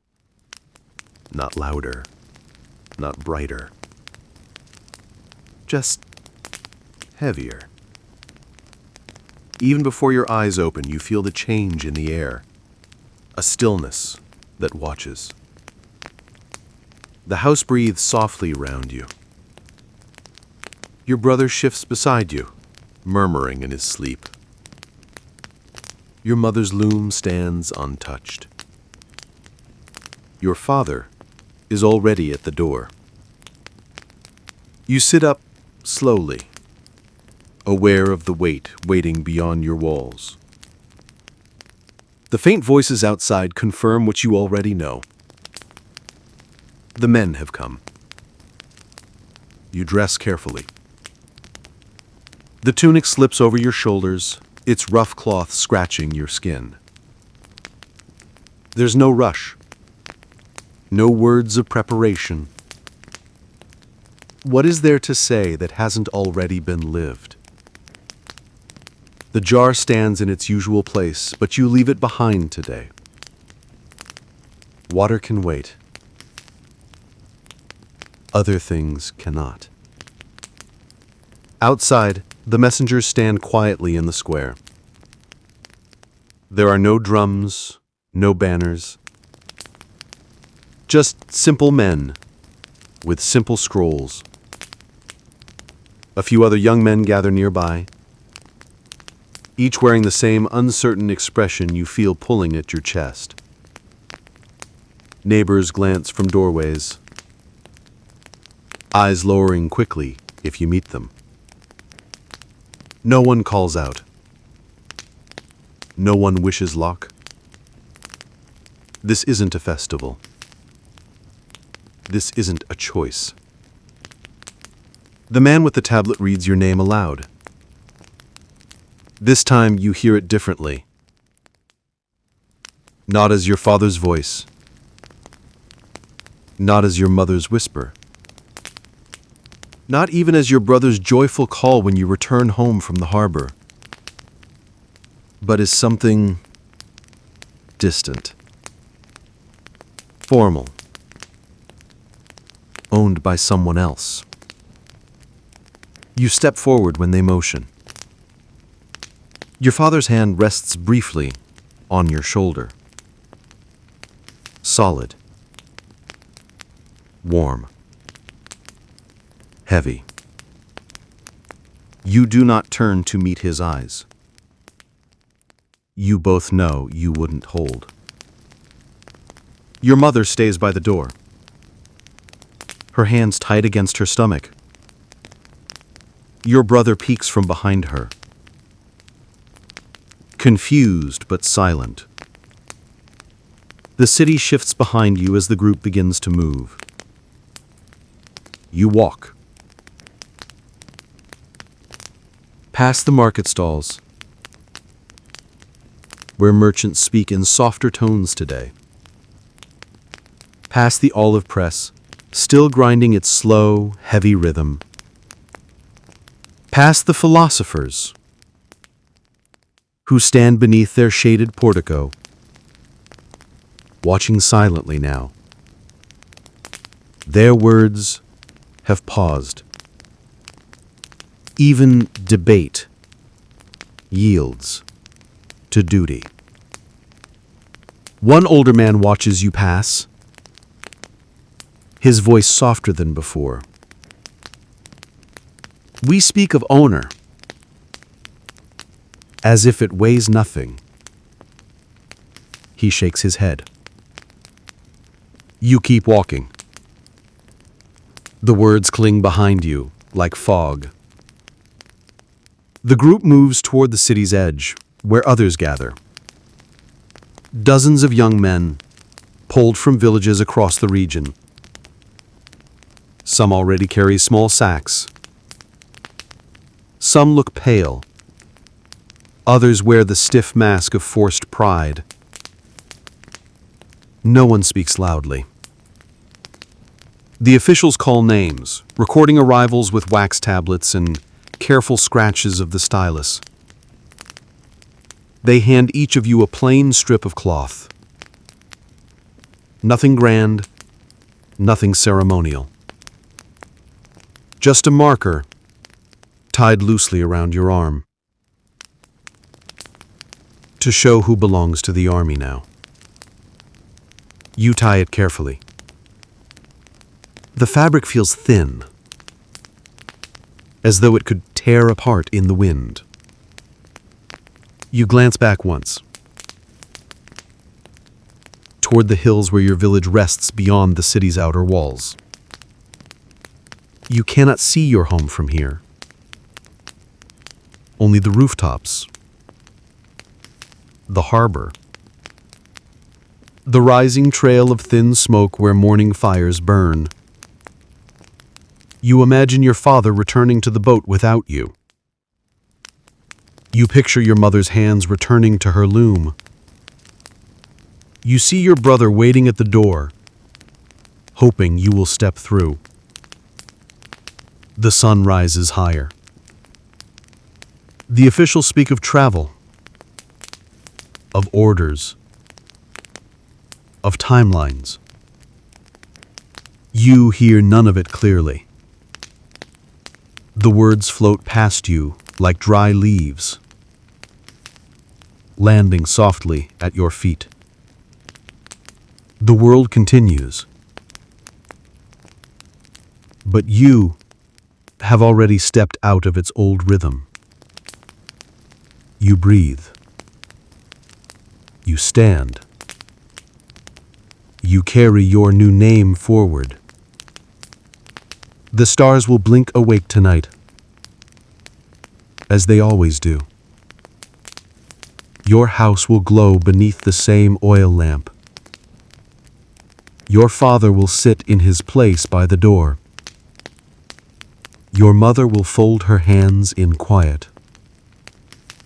Your brother will sleep, small and dreaming. The nets will rest. The loom will hum again. The city will breathe its usual tune. And you will not be there. Not tonight. But for now, as the afternoon sun warms your shoulders, you remain still. A fisherman's child. A name spoken aloud. A life shifting into something new. You close your eyes briefly. The world softens, and though you remain standing, you drift. You breathe. You stand. You carry your new name forward. The stars will blink awake tonight. The world softens, and though you remain standing, you drift. You breathe. You stand. You carry your new name forward. The stars will blink awake tonight. The world softens, and though you remain standing, you drift. You breathe. You stand. You carry your new name forward. The stars will blink awake tonight. The world softens, and though you remain standing, You drift. You breathe. You stand. You carry your new name forward. The stars will blink awake tonight. The world softens. And though you remain standing, you drift. You breathe. You stand. You carry your new name forward. The stars will blink awake tonight. The world softens. And though you remain standing, you drift. You breathe. You stand. You carry your new name forward. The stars will blink awake tonight. The world softens. And though you remain standing, you drift. You breathe. You stand. You carry your new name forward. The stars will blink awake tonight. The world softens. And though you remain... The city fades behind you. Your feet press into dry earth with each step, kicking small clouds of dust into the morning air. The group moves as one long, uneven line. Young men pulled from farms, markets, and harbors, stitched together not by choice, but by command. The officials lead the way, their voices sharp when necessary, otherwise quiet. There is no chanting, no song, no celebration, just the shuffle of sandals against dry road, the occasional bray of a tired mule pulling a cart of supplies, and the distant cries of birds wheeling high above. You do not speak. Neither do most others. The weight of leaving holds each man differently. Some stare ahead, faces stiff, refusing to glance sideways. Others watch the ground as if hoping the road might open and pull them away. You walk, one step after another. The strip of cloth tied to your arm flutters gently with each movement, its thin edges catching the light. A marker, a label. Your name is carried now not by your family, but by this journey. The road curves gently around dry hills, past olive groves and small farms. Farmers pause in their work to watch you pass. Their faces carry no malice, but no comfort either. They've seen this before. The endless hunger of the city. The need for names, for bodies, for war. You meet a few glances briefly, but most eyes turn away quickly as if looking too long invites fate to call their own names next. The sun climbs. The road stretches.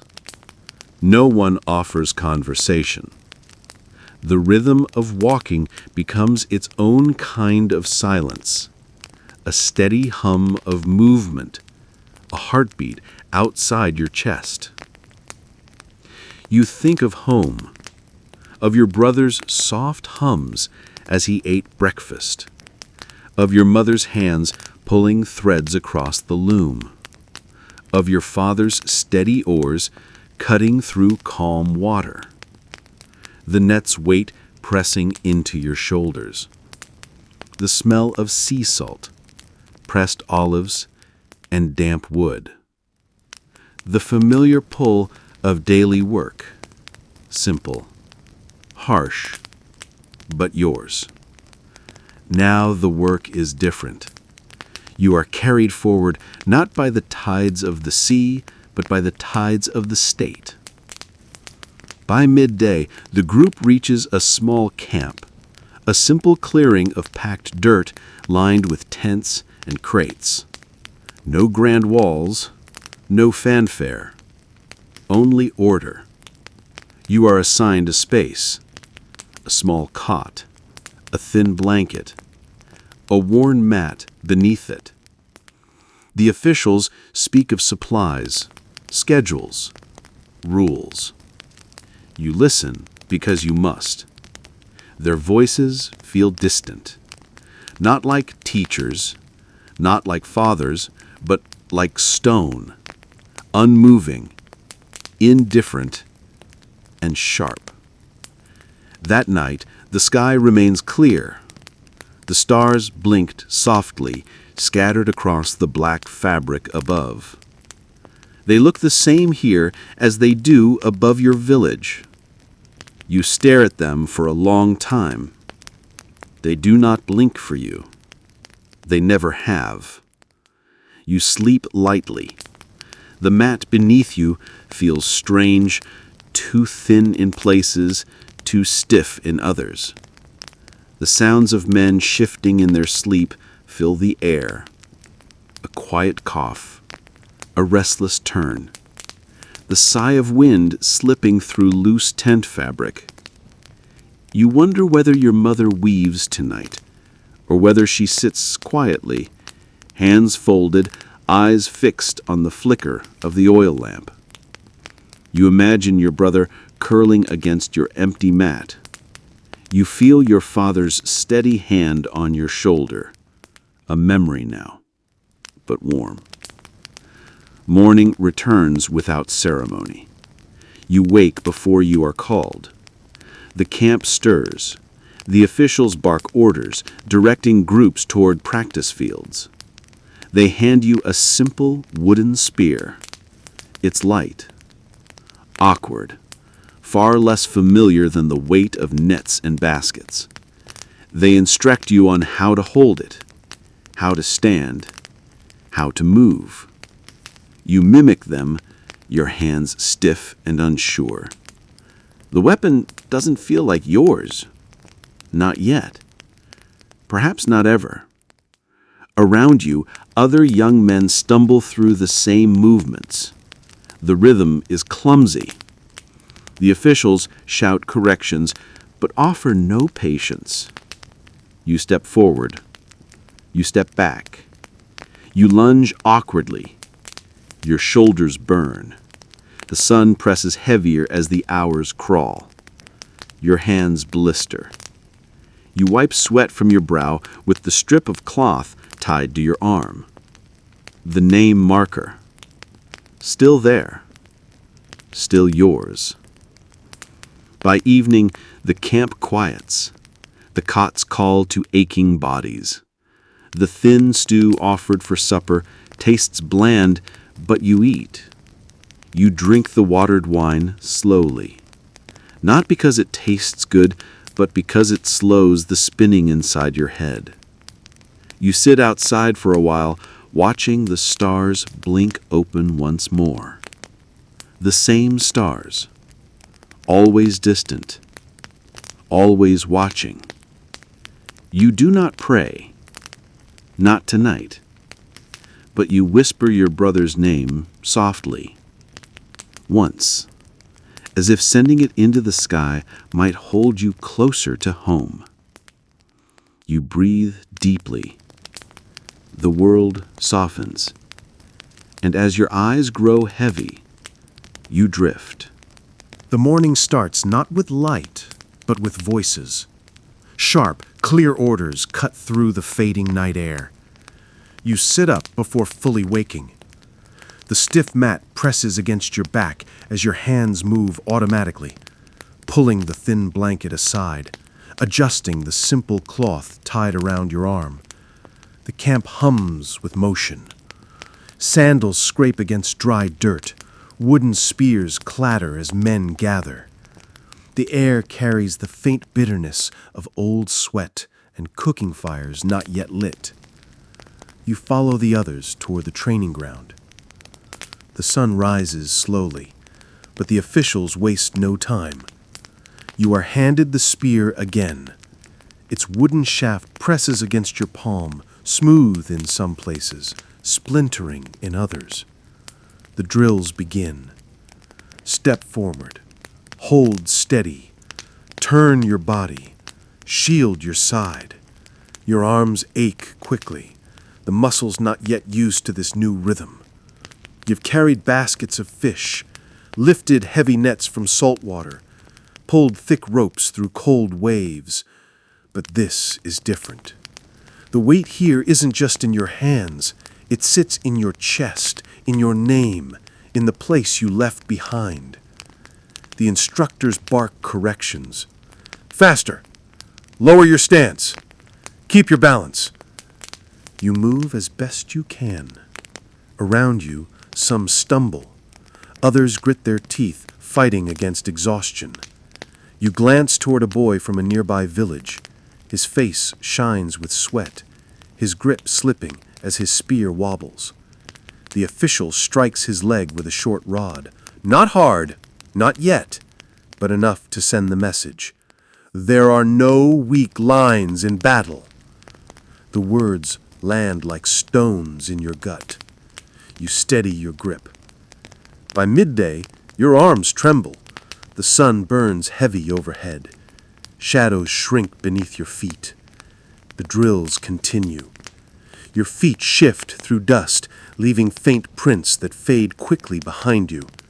In this place, nothing lingers for long. Not footprints, not names, not complaints, only orders. When the drills end, the silence feels unfamiliar. You lower the spear, your arms throbbing. The officials give little praise, only reminders. You are still soft. You must learn faster. We are not here to teach children. The words slip past you. You've heard harsher words in the rhythm of the sea. The waves never shouted. They simply pulled harder. The afternoon offers little rest. Simple meals, watered wine, brief instructions for what tomorrow demands. Then more practice. Not with spears this time, but with shields. Wooden circles, heavier than you expect, rough against your forearms. The officials teach you how to hold the line, how to brace your body against the weight of the man beside you. You do not fight alone, one says sharply. If the man next to you falls, you fall. The line wavers as the young men adjust. You feel the pressure of shoulders pressing against yours. The closeness feels strange. The sea never required you to stand beside anyone like this. It simply asked you to endure. As evening arrives, the drills finally end. You return to your cot, arms heavy, skin hot beneath a thin layer of dust.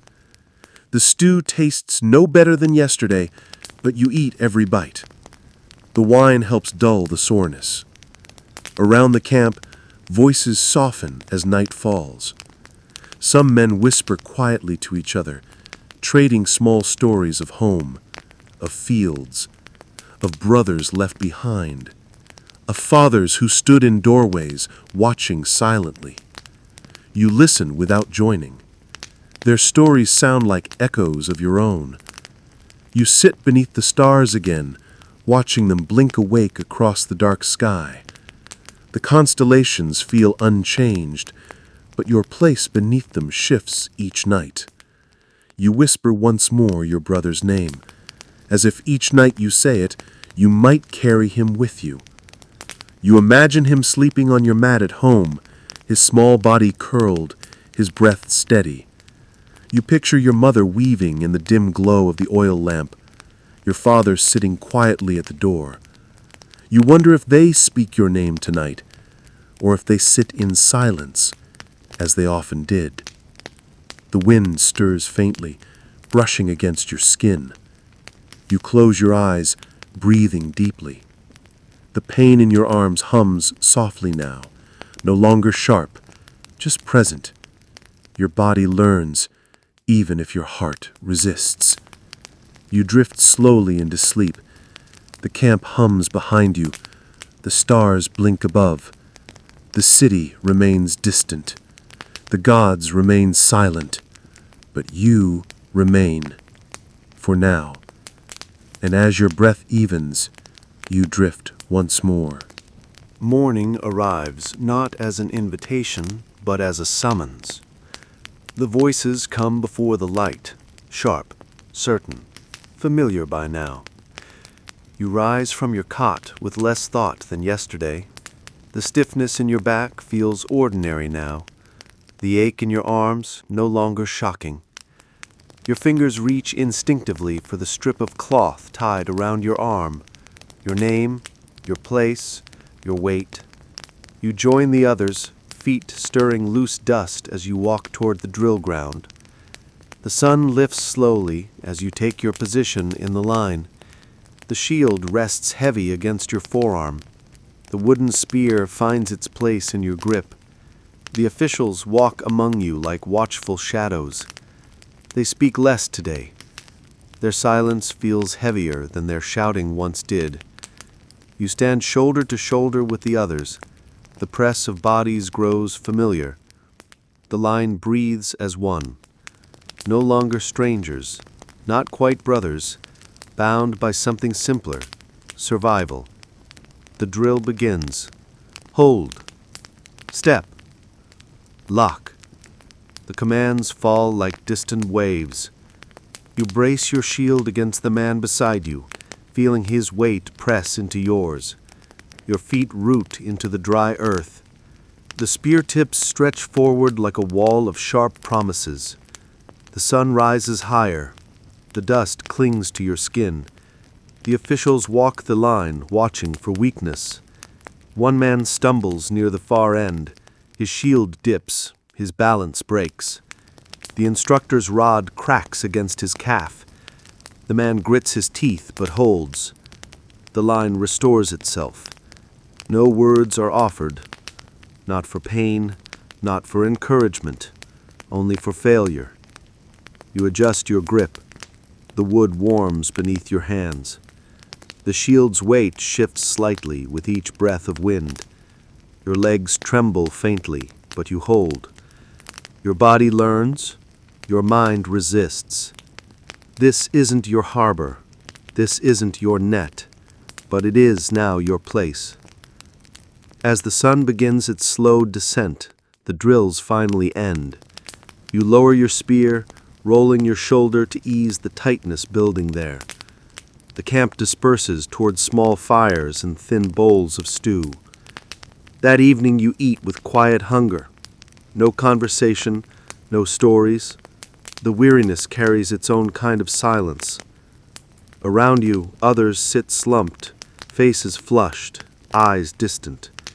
Men who yesterday stood as farmers, fishermen, and weavers, now pressed into shapes the city demands. You glance toward one boy across from you. His hands tremble slightly as he lifts his bowl. You recognize that tremble. Your hands shook too, not so long ago. They still do, though quieter now. You offer him a nod. Small, wordless. He returns it. The bond is simple. Not friendship, not loyalty, only the shared weight of standing here. Later, you find your usual place beneath the open sky. The stars arrive, patient as always. You track familiar constellations, tiny patterns you learned as a child, pointing them out to your brother during long walks home from the harbor. You whisper his name again tonight, a soft thread connecting you to the home beyond the hills. You wonder if he sleeps easily without your mat beside him. You imagine your mother's hands weaving by lamplight, your father leaning quietly against the doorframe. The world you left behind continues, even while your world reshapes itself. The wind brushes your face. The camp murmurs softly, shifting bodies, low voices, the occasional cough. The pain in your arms hums beneath your skin, not sharp now, simply there, like an old song you can't forget. You close your eyes. The weight of the shield, the spear, the drills, they fade as sleep pulls you gently away. The stars blink above, the gods remain distant, but your breath slows, and you drift. Morning arrives, as it always does. The light spills slowly across the thin fabric of your tent, pulling faint shapes onto the ground beside you. You open your eyes, but your mind lingers in that quiet space between waking and sleep. For a few moments, you almost expect to hear your mother's loom clicking softly, or your brother's quiet breaths against your shoulder. But there is only the shuffle of boots, the sharp voices of instructors, and the low murmurs of men rising from restless sleep. You sit up, adjusting the cloth tied around your arm. The strip feels rougher these days, worn by sweat, by dust, by your own hands pulling at it unconsciously. Your name still sits there, not as it was, not as your family whispers it, but as the city now carries it. The drills begin again. The shield settles against your arm like a familiar burden. The spear fits quickly into your grip. The line forms without instruction. Your body remembers the steps now, even as your mind resists fully accepting them. Forward. Brace. Lock. The words fall around you like routine prayers. Your muscles ache sooner now, not because they're weaker, but because they no longer surprise you. Pain has become expected, predictable, ordinary. You hold the line. You feel the man beside you pressing into your shield. You hear the breath of men working to steady their balance, fighting against the sun, the weight, the endless repetition.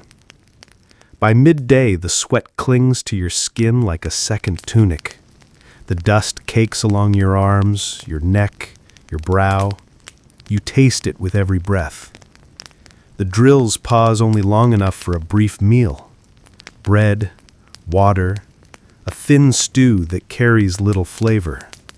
You eat with steady hands, sharing the silence that's grown between you and the others.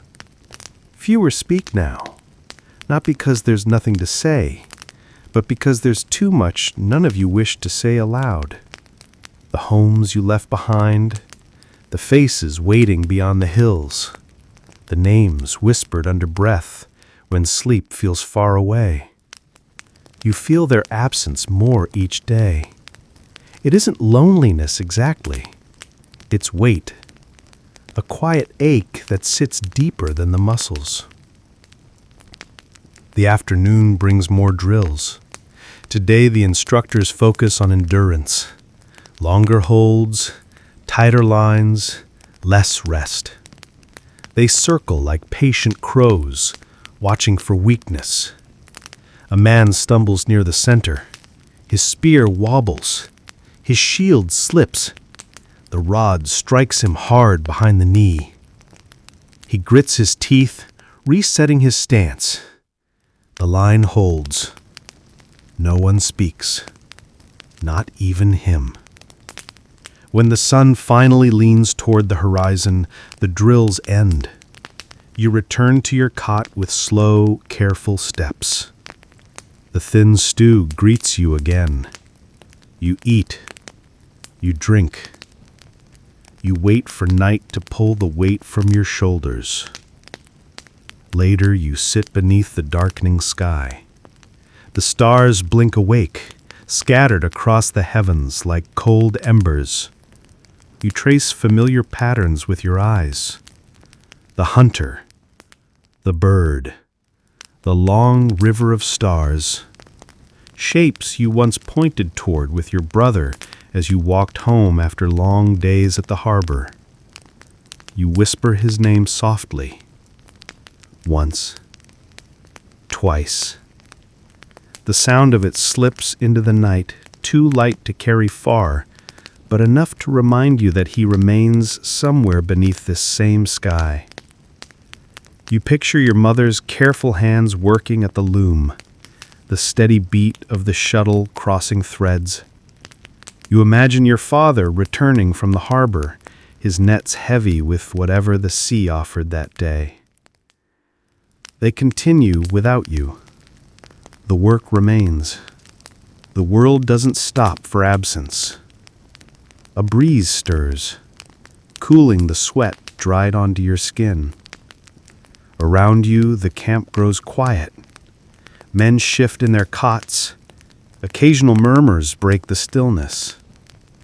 A cough, a whispered prayer, a name spoken into the dark. You lie back on your thin mat. The sky above remains wide. The gods remain distant. The stars remain indifferent.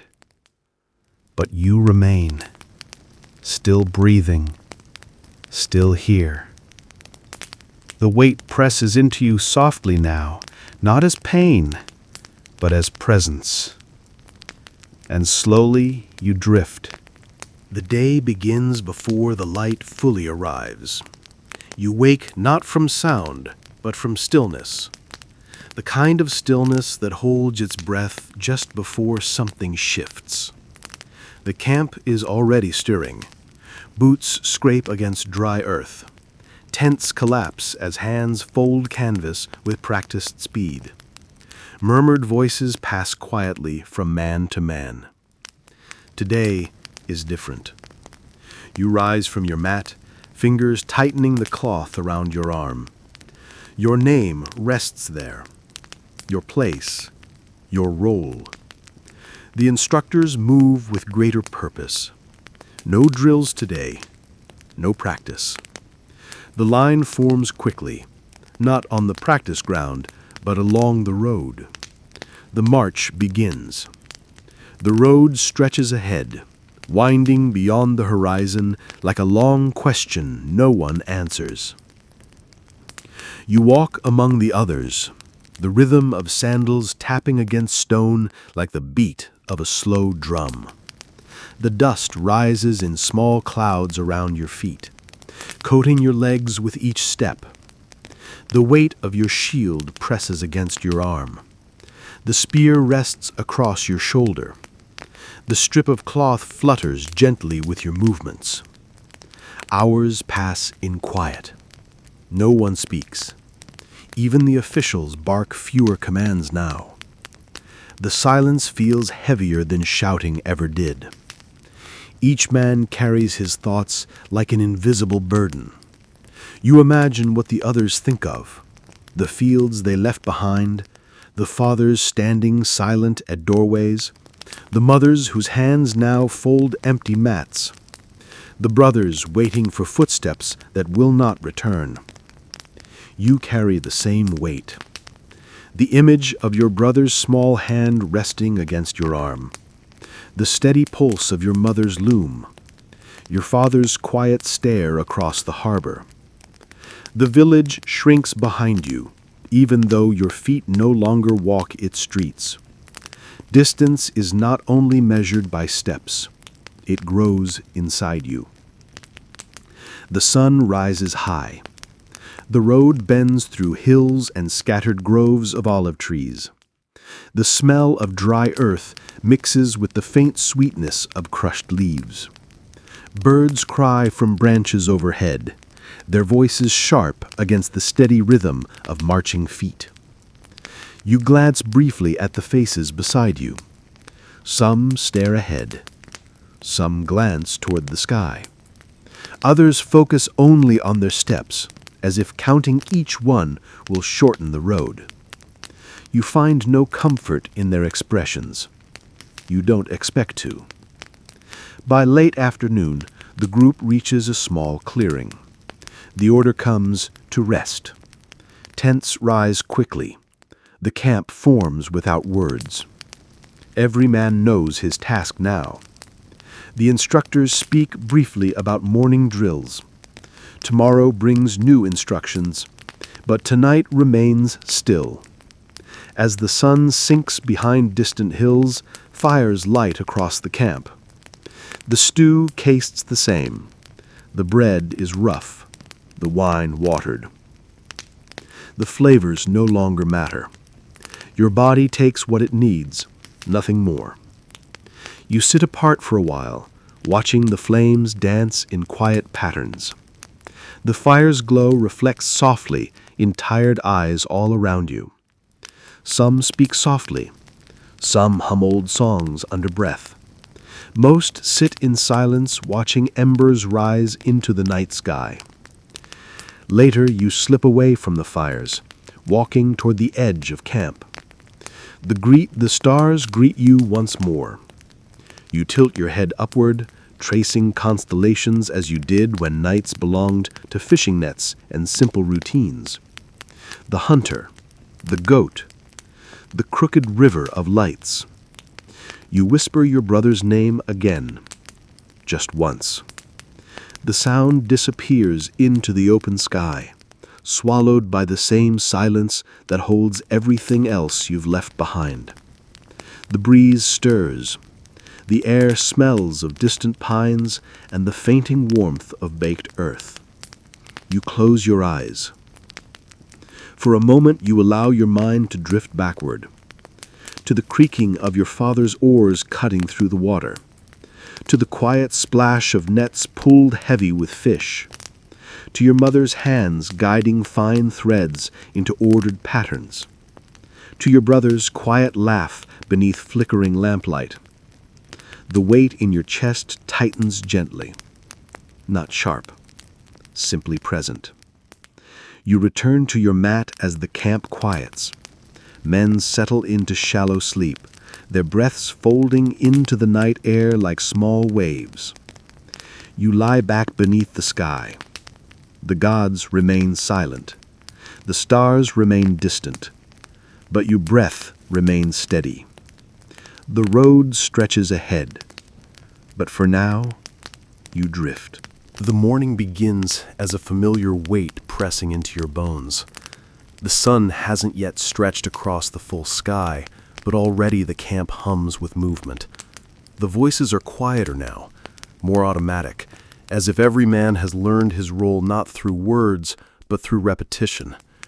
You rise from your mat, your fingers brushing across the thin blanket that's grown stiff with dust. The fabric of your tunic scratches your skin as you pull it over your shoulders. You adjust the strip of cloth tied to your arm, the mark you no longer need to see, to feel.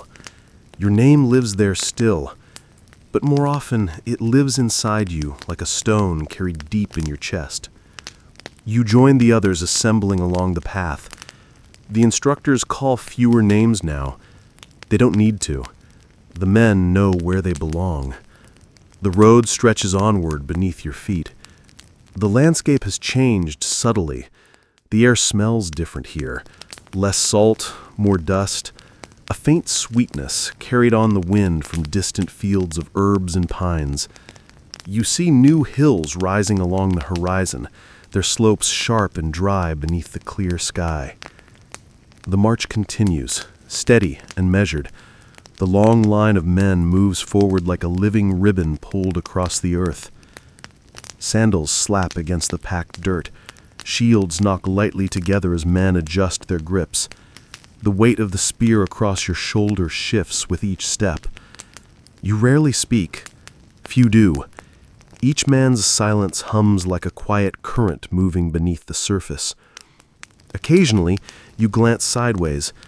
The faces near you have grown more familiar in their stillness.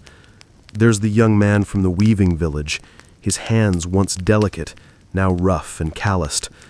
The older boy who once worked with goats, who walks with a slight limp from a twisted ankle during early drills. The boy who carries his spear awkwardly, though his face remains determined, jaw tight. You recognize all of them, though you've barely exchanged words. You share something stronger than conversation. You share the burden of becoming what none of you asked to become. By midday, the sun presses heavily against your skin. Sweat darkens the fabric of your tunic. The dust rises higher, clinging to your legs, filling your nostrils, coating your tongue. The officials call for a short rest beneath scattered trees. You lower yourself onto a cool patch of earth, stretching your legs. The shield slides from your arm and rests at your side, its round shape now more familiar than foreign. You drink carefully from your water pouch. The liquid is warm, but welcome. The man beside you leans forward, resting his head briefly against his knees. You hear his quiet breathing, slow and steady, like waves pushing softly against the shore. Your thoughts drift, not toward the road ahead, but to the harbor you left behind. You see the fishing nets spread across the wooden planks, the sea reflecting the pale morning sky, the creak of oars dipping into water, pulling rhythmically against gentle waves. The smell of salt and damp rope clings in your memory, sharper than the dust that now fills your lungs. You see your father's hands, strong and worn, pulling knots tight. Your mother's loom, threads weaving quietly in soft light. Your brother's small fingers tracing patterns in the dirt as he waited for you to return from the boats. Their faces hover behind your eyes, not distant, but unreachable. You breathe in slowly, letting the weight settle inside your ribs. The officials call for movement. You stand, your legs stiff from the pause. The shield returns to your arm. The spear rests across your shoulder. The march resumes. The line of men shifts forward once more, bending and curving along the dry road like a slow, tired snake. As the sun lowers into late afternoon, the camp finally takes shape again. Tents rise quickly, familiar in their repetition. The fires spark, small orange points against the deepening blue sky. You eat. The stew remains thin. The bread remains hard. The wine remains bitter. You chew and swallow, your hands moving automatically as your mind drifts elsewhere. Around you, some men murmur quietly in small groups, but most sit in silence, faces turned toward the flames, eyes distant. The flicker of the fires reflects in tired eyes, in rough hands gripping bowls, in shoulders slumped beneath thin tunics. You sit with them, though apart. The weight you carry tonight feels softer, but no lighter. Later you slip from the center of camp, finding your usual place beneath the stars. The sky feels wider here, the stars sharper. The constellations rest where they always have, silent witnesses to your long days. You trace the shapes you've known since childhood. The crooked river, the silent hunter, the goat resting beneath the arc of scattered lights. You whisper softly, your brother's name again. The word barely breaks the air before dissolving into the open night. You picture him curled beneath the thin blanket you once shared. You picture your mother's steady hands working by lamplight, your father repairing nets by flickering oil glow. They remain in motion, even as you stand still. You lie back onto the earth, the dust cool against your neck. The fires crackle faintly behind you.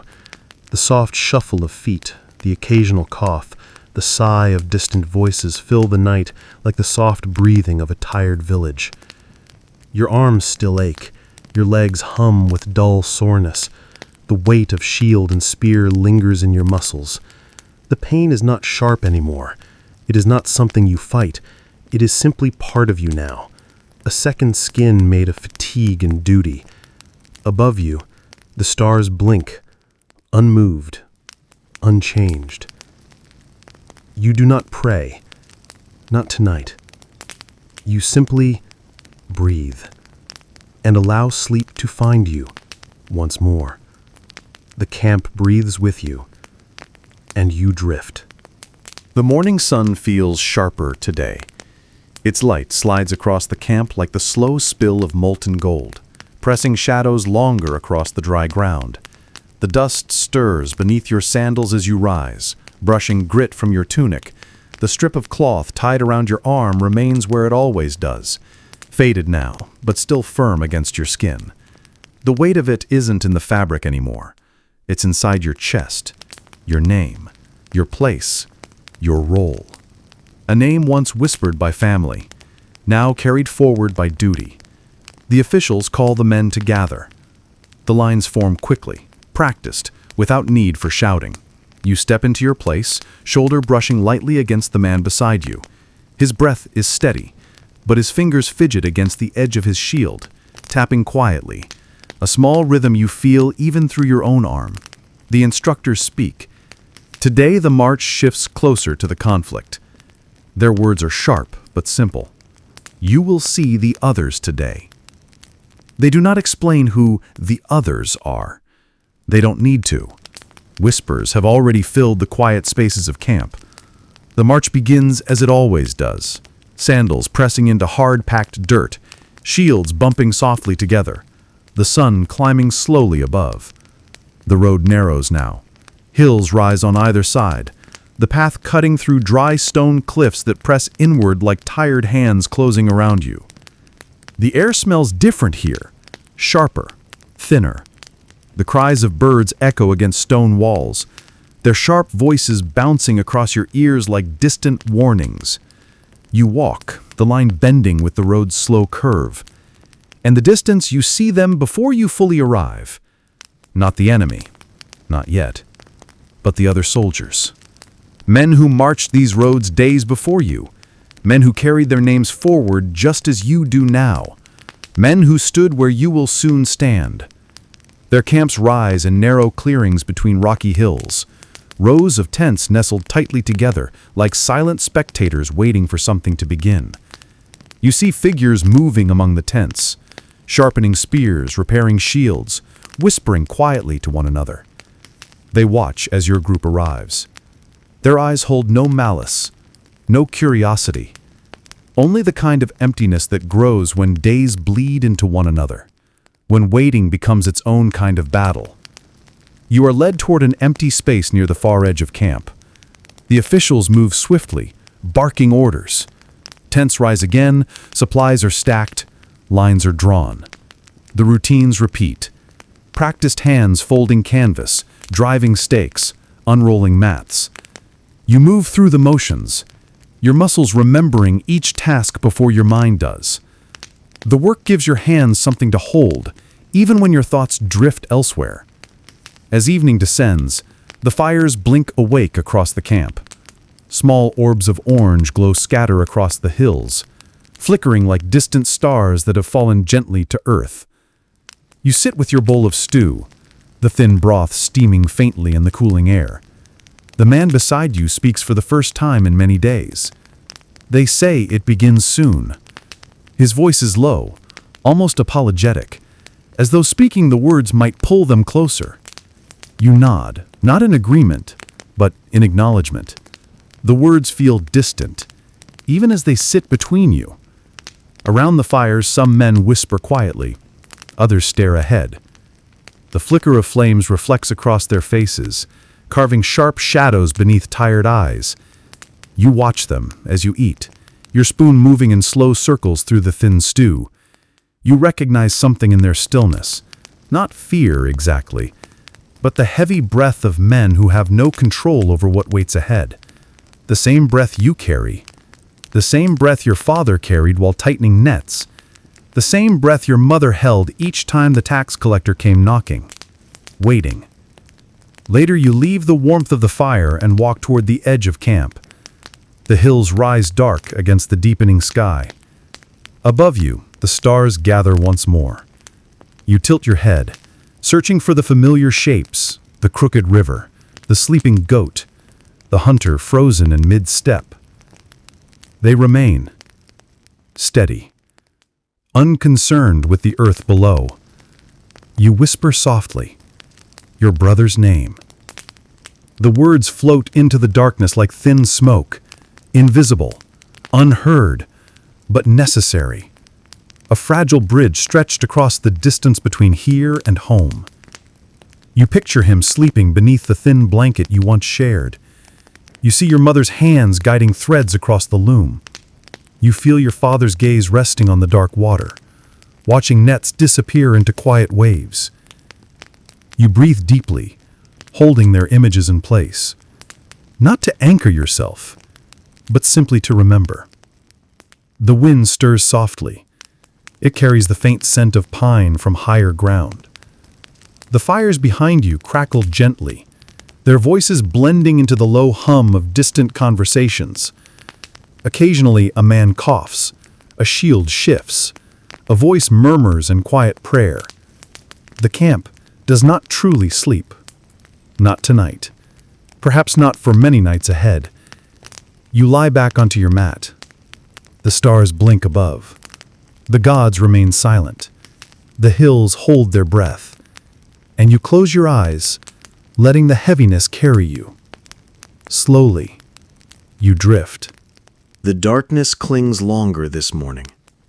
You wake before the sun fully rises, though you aren't sure you ever truly slept. Your eyes open slowly, adjusting to the dim gray that folds across the camp. The fires burn low now, faint embers glowing beneath the soft blanket of ash. The voices are quieter, the movements slower. A kind of waiting has settled into every man here, a breath held too long. You sit up from your mat, your body heavy but responsive. The stiffness in your shoulders, your legs, your back. It's all familiar now, like old companions you no longer argue with.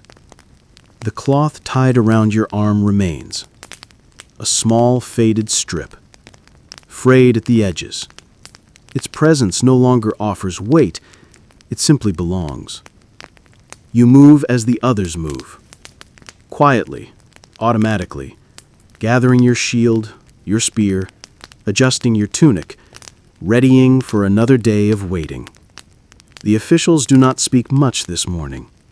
Their orders are brief, delivered in steady tones.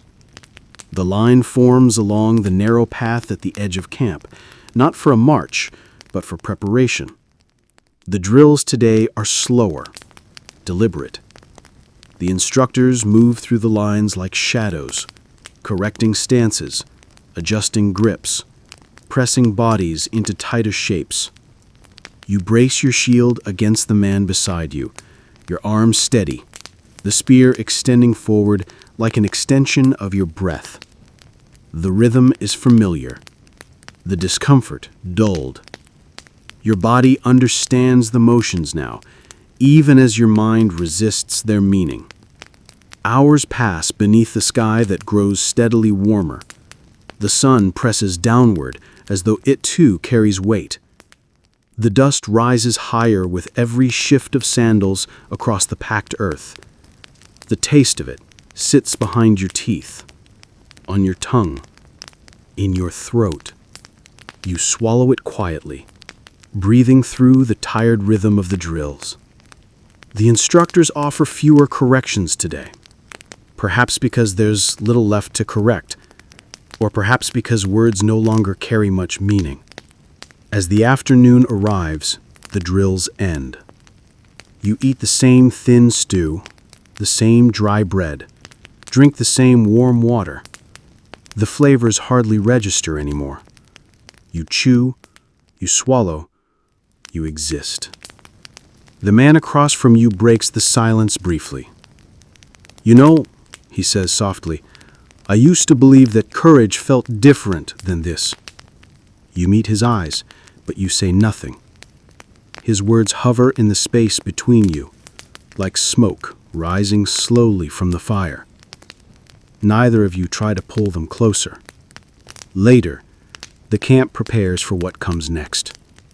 The armorers pass through, handing out fresh straps, reinforcing shields, checking the points of spears. The officials speak of movements, formations, instructions for tomorrow. The words fall around you like light rain, soft, steady, soaking into you without resistance. Their meaning is clear, even if not spoken directly. The waiting will end soon. The march will stop. The standing will change. The drills have prepared you not for another drill, but for something real. You listen without response. That night, as the fires burn higher, Some men talk quietly. Stories drift between them, of fields back home, of brothers, of wives, of mothers weaving late into the night. Soft laughter bubbles up from one corner. A song rises faintly from another. Not joyous, not loud, but enough to fill the dark with something gentler than fear. You sit apart, listening. Your hands fold in your lap. Your shield leans against your knee. The spear rests across your thighs. The man beside you hums softly, rocking forward and back, eyes half closed. You feel the weight of your own silence pressing gently against your ribs. Later, you walk once more to the edge of camp. The stars stretch wide above you, clear and cold, scattered like distant seeds across the dark. You find the shapes you always do: the hunter, the goat, the crooked river. You whisper your brother's name softly. Once, twice. The words carry upward, not for answers, not for comfort, only to remind yourself that you remember. You imagine your brother asleep beneath the familiar roof, your mother's hands still working steady threads, your father's quiet figure leaning against the doorway, eyes fixed on the harbor's slow rhythm. They breathe their own quiet waiting, waiting for a return neither promised nor assured. The breeze shifts, bringing the scent of pine and distant smoke. The fires behind you crackle softly. Voices rise in low conversation, but you hear little of them now. The world feels smaller in this moment. Not because you were confined, but because everything has narrowed into this space.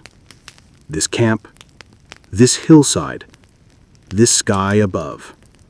Tomorrow moves closer with each breath. But for now, you lie back onto your mat. The ground cool against your skin. Your arms ache in their quiet way. The shield and spear sit beside you like silent sentries. The stars blink. The gods remain silent. And you breathe. Slowly, gently. You drift. The first light touches your face before your eyes open. The morning breathes slowly across the camp, brushing away the remnants of night with a quiet steadiness. Today is not like the days before. There is no drill waiting, no practice, no correction. Today, you simply rise. You pull your tunic over your shoulders, your fingers briefly adjusting the faded strip of cloth wrapped around your arm. The name is still there. Not because the fabric holds it, but because you do. You carry it now not as a label, but as something older, as something earned. The camp stirs with the same rhythm you've grown used to. Men gather their shields, lift their spears, adjust straps, tighten knots. The officials speak quietly, issuing final instructions. They don't shout anymore. The shouting isn't needed. Every man here knows what waits beyond the hills. The march begins once more. The path narrows as you climb, the hills folding tightly around you like giant arms pressing inward.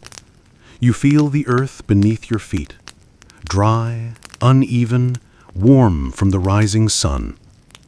Your shield presses firmly against your arm, your fingers flexing against the leather strap.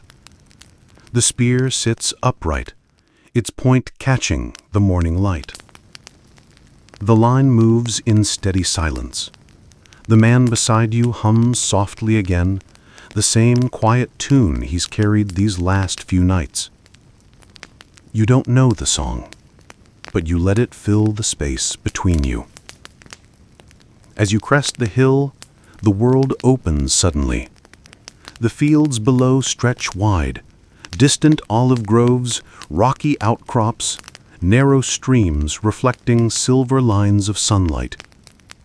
And far beyond them, like small dots scattered across a low plain, you see what you've not yet faced. The others. The enemy. They move, but slowly, preparing their own lines, their own shapes, their own shields. Like mirrors of your own group, like reflections on the surface of water, both familiar and foreign. You breathe slowly.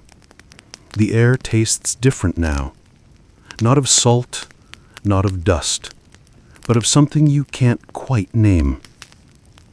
The line halts. The officials speak once more, but their words barely touch your ears. You feel the man beside you adjust his shield. You hear another whispering a prayer behind you. The world feels smaller now, narrowed into the quiet drumbeat of your own heart. Your thoughts drift not to what waits ahead, but to what you've carried here. To the mornings by the harbor, the cool stone beneath your bare feet, the rough hands of your father pulling at nets slicked with seawater, your mother's loom stretching its soft threads beneath the dim light, the feel of your brother leaning against you, his small breath warming your arm on long nights. You picture them now not as distant ghosts, but as steady anchors. You've carried them across this road, not as weight, but as belonging. The sun rises higher. The line remains still. You stand shoulder to shoulder with men you barely knew weeks ago. But you feel them now. Their breaths, their trembles, their steadying hands, their waiting. You do not speak. Neither do they. But something passes between you. Not courage, not fear. Something softer. Acceptance. The officials finally step away. The waiting holds. Not forever, but for this moment. You tilt your head once more toward the sky. The stars are gone now, hidden behind the blue. But you know where they sit. The crooked river, the goat, the silent hunter. You whisper softly, though your voice is almost too quiet to hear. Your brother's name. Once more. It rises with your breath, floating upward. You imagine him waking, yawning, stretching beneath the roof you once shared. Your mother's hands pulling thread through morning light. Your father standing by the door, watching the sea breathe. You carry them still. The silence holds, not heavy, not sharp. Just full. The hills stand quiet around you. The gods remain silent, as they always have. The wind stirs softly against your cheek. And for now, for this fragile, steady moment, you exist. You breathe. You remain. The world folds around you like a slow, warm wave, and gently, you drift. The end.